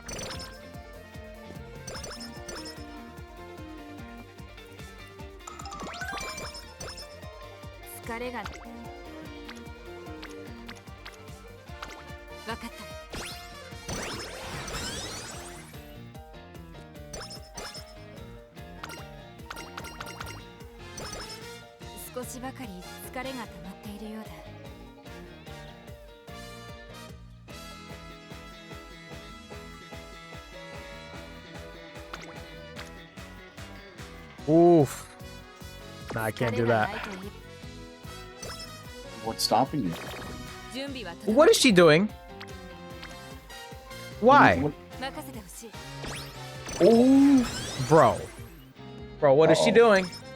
There we go. Yeah, that's right.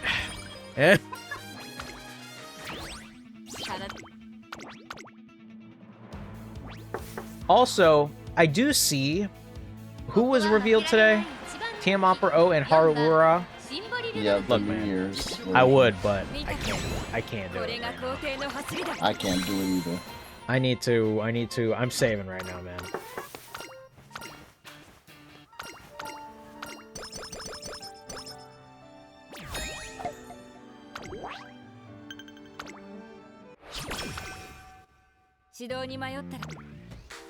Ooh, perfect. Harikite ko! What is she doing? How come it happened again? What is going on?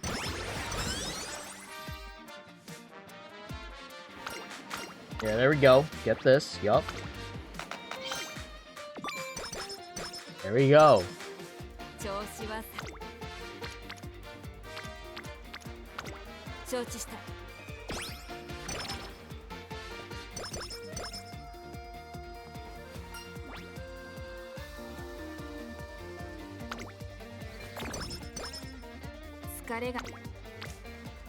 Oh man, Emmett, do I do this? Uh-oh. Oh, wait. Did you do it yet? No, hold on. Oh, is it the speed? Yup. I do it. Yeah. Let's go. Plus 53, man. Holy shit. That's beautiful. Okay, definitely cannot do that.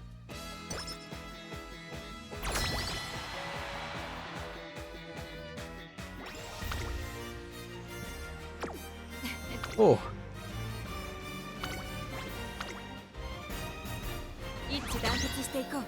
I'm sniffling a little bit recently. Oh.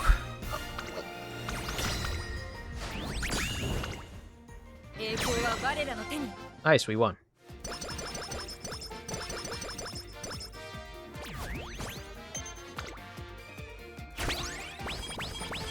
Tono Diamond.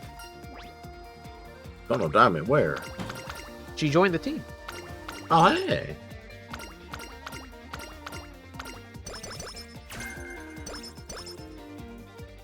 I think she's coming soon, actually. I don't even know if I want it.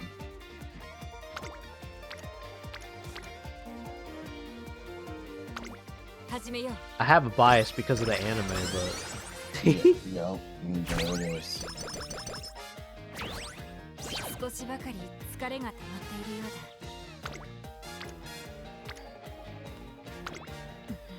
Fuck! She didn't do it. Fuck. practice poor. What? On a 15%, bro? Brother. Lawler, no. Oh, this is also whatever, man.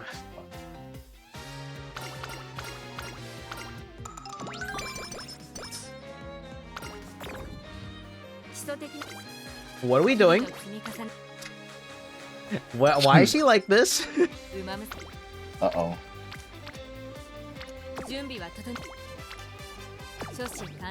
Nope.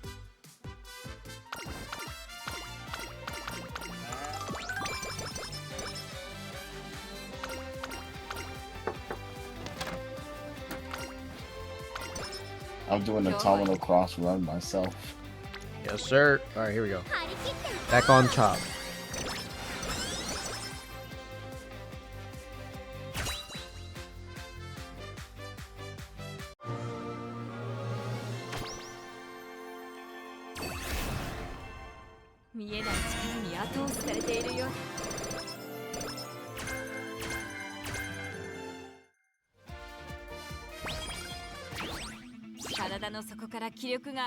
The Tono Diamond is in March, most likely. Oh. Late March. Late March? So after my birthday. And this also goes along with the paid banner. Uh-oh. No. Oh, no. Paid? Paid banner. That means currency, Lawler? Walmart. That means we have to put our hard-earned money? Maybe. Oh no, man. Maybe.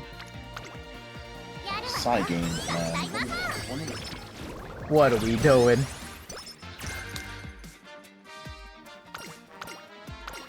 Discord? We're on Discord.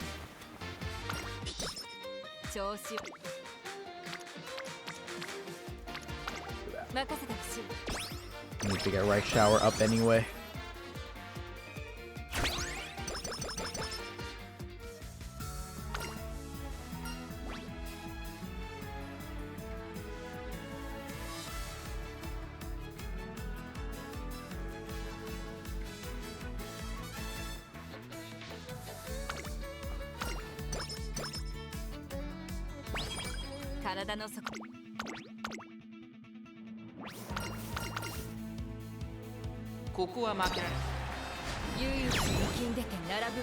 Oh, let's see here.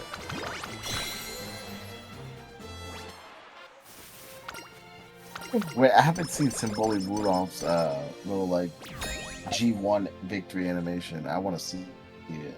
I'll play it when if she wins, or when she wins. Okay. I was about to say if she wins. Uh-oh.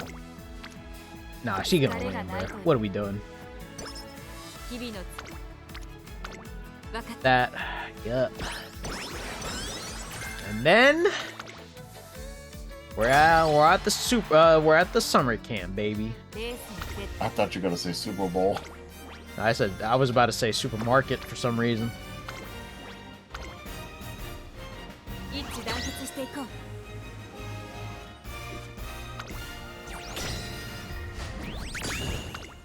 There we go.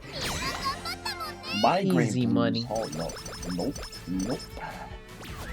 Spend some time with Rico. Yep. Yeah, Tomodachi Life Direct is tomorrow. Right, I forgot.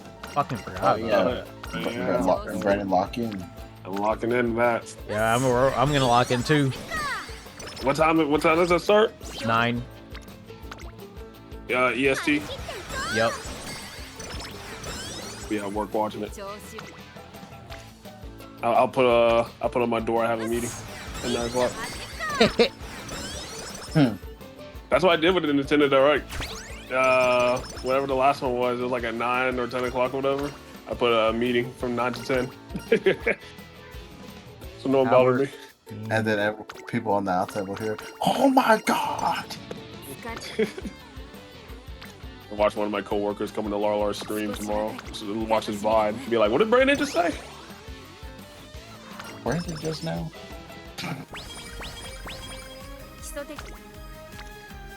Brandon was doing what during his break? No. I was checking emails. You know. Checking emails. Checking emails. You know. See, thankfully I got two. See, I'm talking. See, thankfully I got 2 monitors at my job, so I can just put one into the direct and the other is just email. Boom. Oh well, there you go. Yeah, no, they're really chill with it. They're like, hey, bro, as long as you ain't, causing trouble, you fine. I like that. He was watching what? Oh, Nintendo, you know.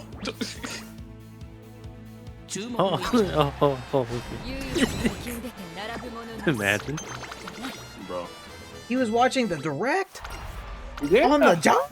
Wait, Lawler, you were supposed to play the G1. Oh, I'm sorry. I'm sorry. No, it's okay. It's okay. I just saw it.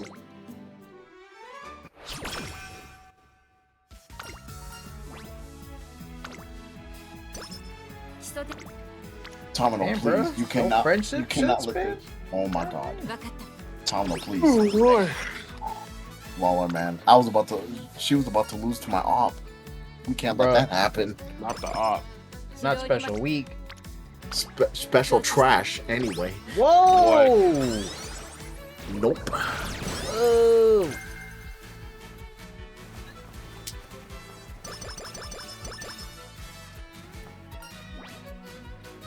She got 4th. Yep. Anyway.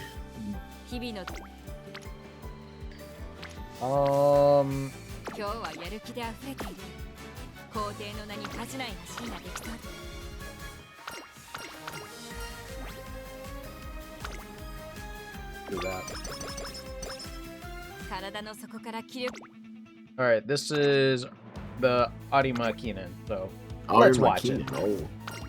Let's watch it. It's We a should be long winning race, this. too. What are we doing? Should be. Uh-oh. We should be winning this. Wait, who's your op? Oh.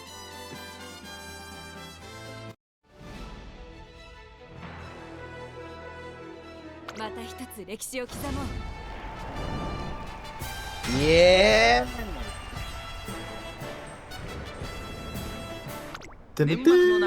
Oh, I love it that.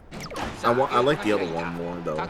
綺麗なスタートを切りましたこれは位置取りが熾烈になりそうですね先行争いは8 Late 番 start. 5番 Oh. オグリーキャップ期待通りの結果を出せるか1番人気ジンボリルドルフ第4コーナーカーブ8番会長に飛ばして行きます Yo, Ogre Cap is in this? Uh-oh. I'll watch out. 踊り出た続いて5番8番と5番序盤から And die with Scarlet.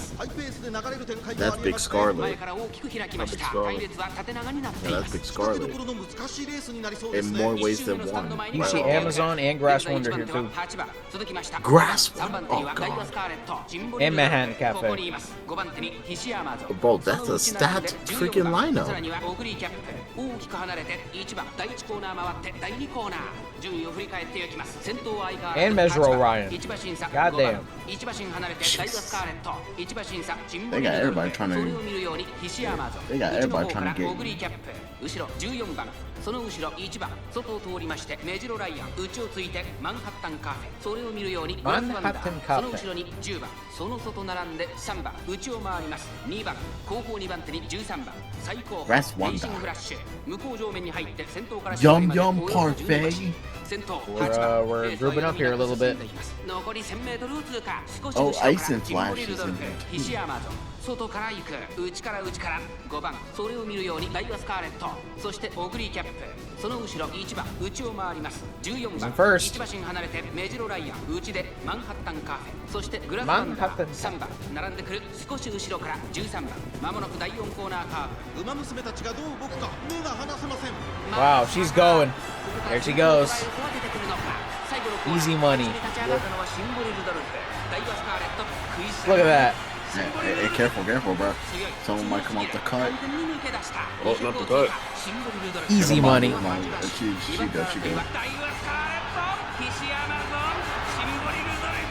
強い走りだこのレースの主役は間違いなくこの子でした夢のグランプリを制し Easy money.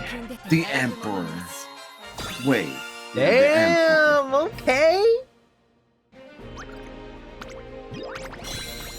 Okay, like that. She's standing on business. On business.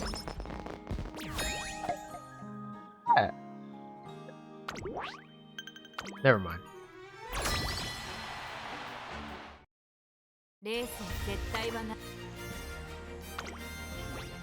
Alright, do that.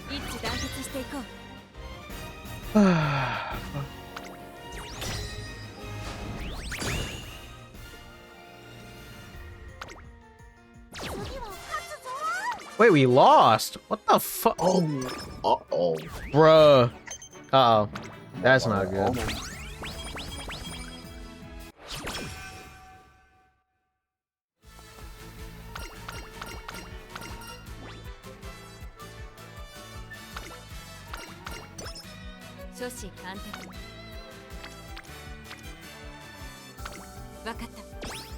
Do that.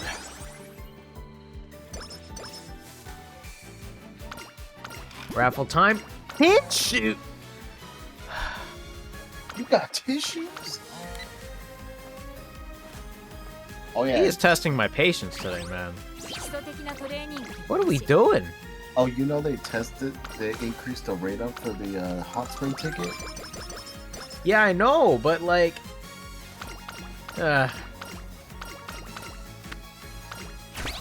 I'm not getting my hopes up.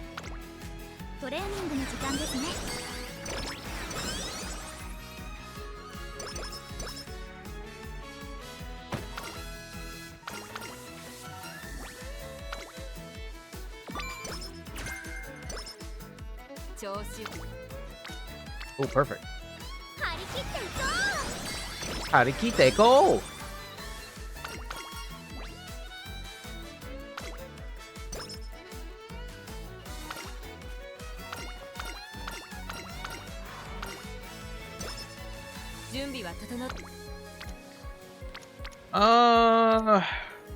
Let's just do that.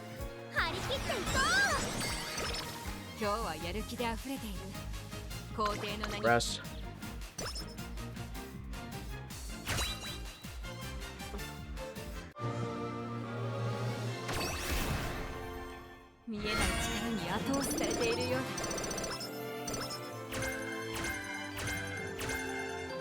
Damn.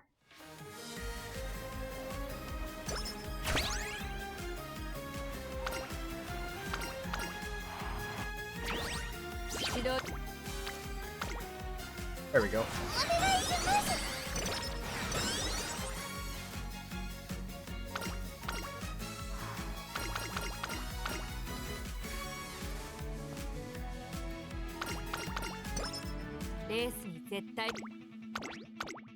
Oh. I was about to sneeze. Oh my god. Bless you. I'm good. Third place. Uh oh. Uh-oh.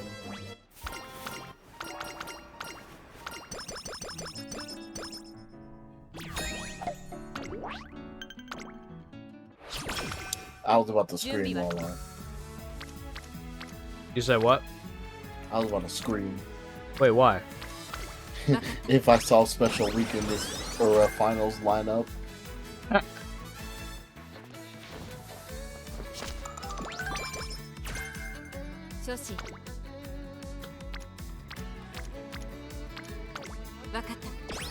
Let's do that again.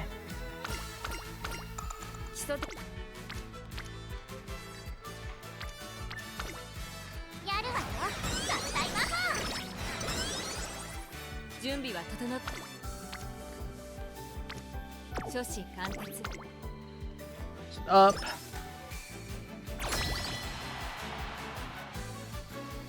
And just like that, Domino Cross has won the run for me.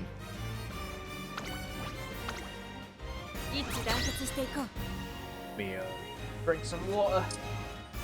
A bottle of water.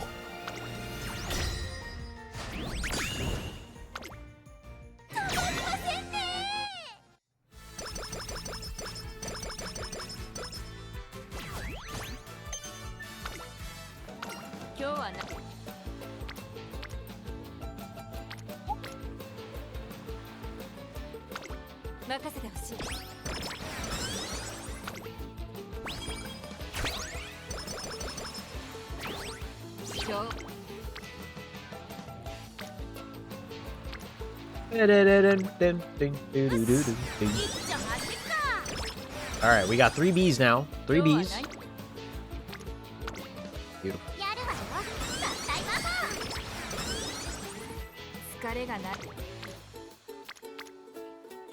Okay, another A run.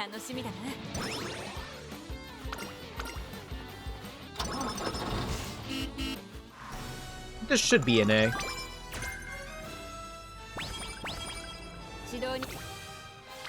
Ooh.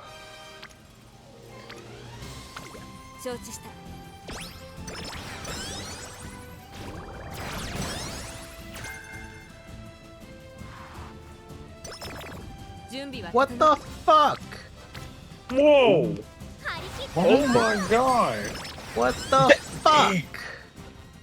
Why is she doing this?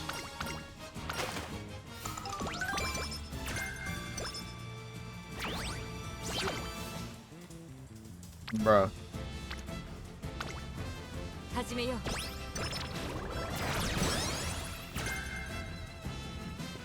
Oh, we got outer swell. Nice. Yo, can we please get, like, great somewhere? That'd be great, you know? Haha. I guess.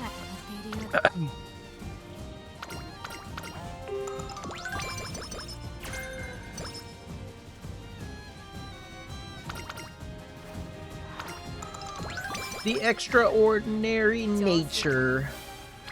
Ooh. That's nature sensei, bro. Oisu. Oisu. Nice nature desk. That's so funny, bro. Every time I see nice nature, that's what I default to. Oisu. Nice nature desk.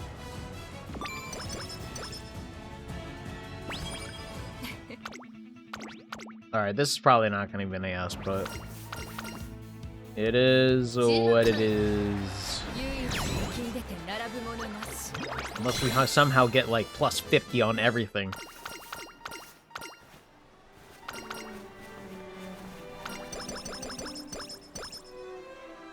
Damn, bro, the Celtics lost the game against the Hawks, bro. Damn. Ooh. Yeah, y'all got blown out in the first quarter. Bro, what the hell, bro? What's going on, bro? Well, Brendan did say it was going to be a blowout. Yeah, I did say that. Okay. Apparently, the Hawks decided to come play ball. Yeah, they did. Yeah. What's their record? Seahawks? No, the Atlanta Hawks. Oh, the Atlanta Hawks? I want to say 25 and 25. Man, they ass. What? But what? That's dead even. That's they ass. Actually, no, never mind. 24 and 25. Yeah, they're not bad. They're just, they ass. They're just mid. Under 500? They ass. Well, tonight. They ass. Tonight, I guess they're at 500. Yeah, I'll say after tonight they're 500. No, that's their record after beating the Celtics. 24 and 25. Oh. Well, yeah, I saw the head coach was getting a little spicy. Laura, what's going on over there? They ass. It's...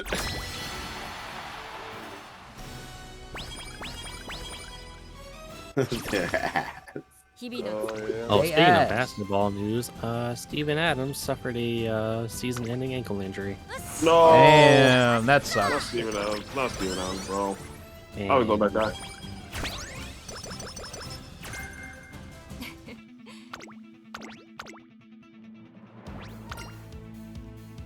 I kinda can't believe I'm sniffling right now.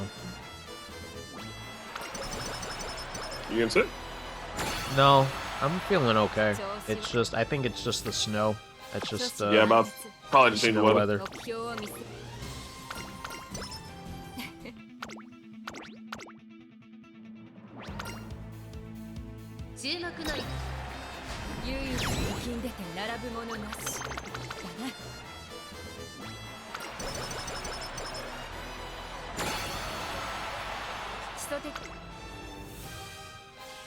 Ooh.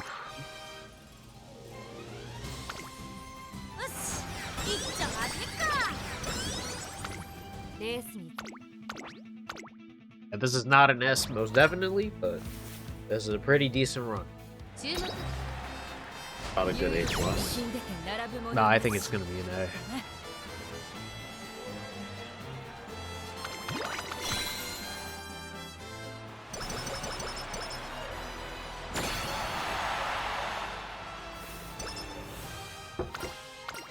We did at least get S in Unity Cup, so.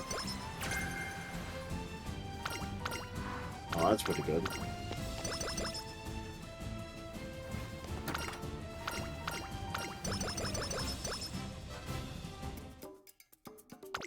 Yep. Okay, well, let's see here. Let's see, I'm looking at my list of shit that I should probably get.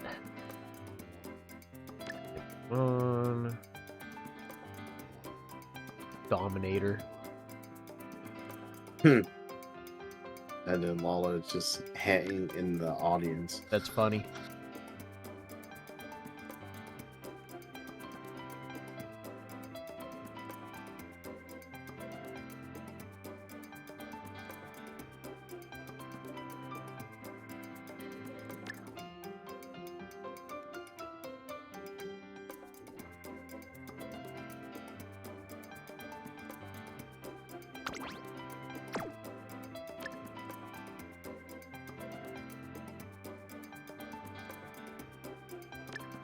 There we go. Boom. Done. It was an A. Best run with Simboli, Rudolph anyway, so.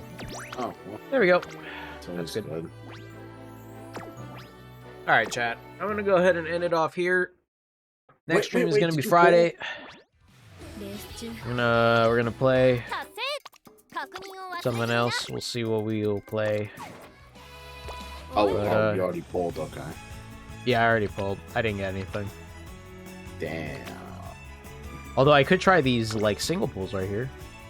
I would save them. Alright, save. Let's save. Alright. Chat, thank you guys so much for watching. I'll see you guys in the next stream on Friday. Peace, peace, peace. Peace. Cold bottom up. 燃えるような赤の勝負服気持ちまで燃えてくるわ身もツリーの星のように Dang, Brandon, this was a fast update. Oh, was it? Yeah. Yeah, I'll make sure my thing's updated. What you laughing at?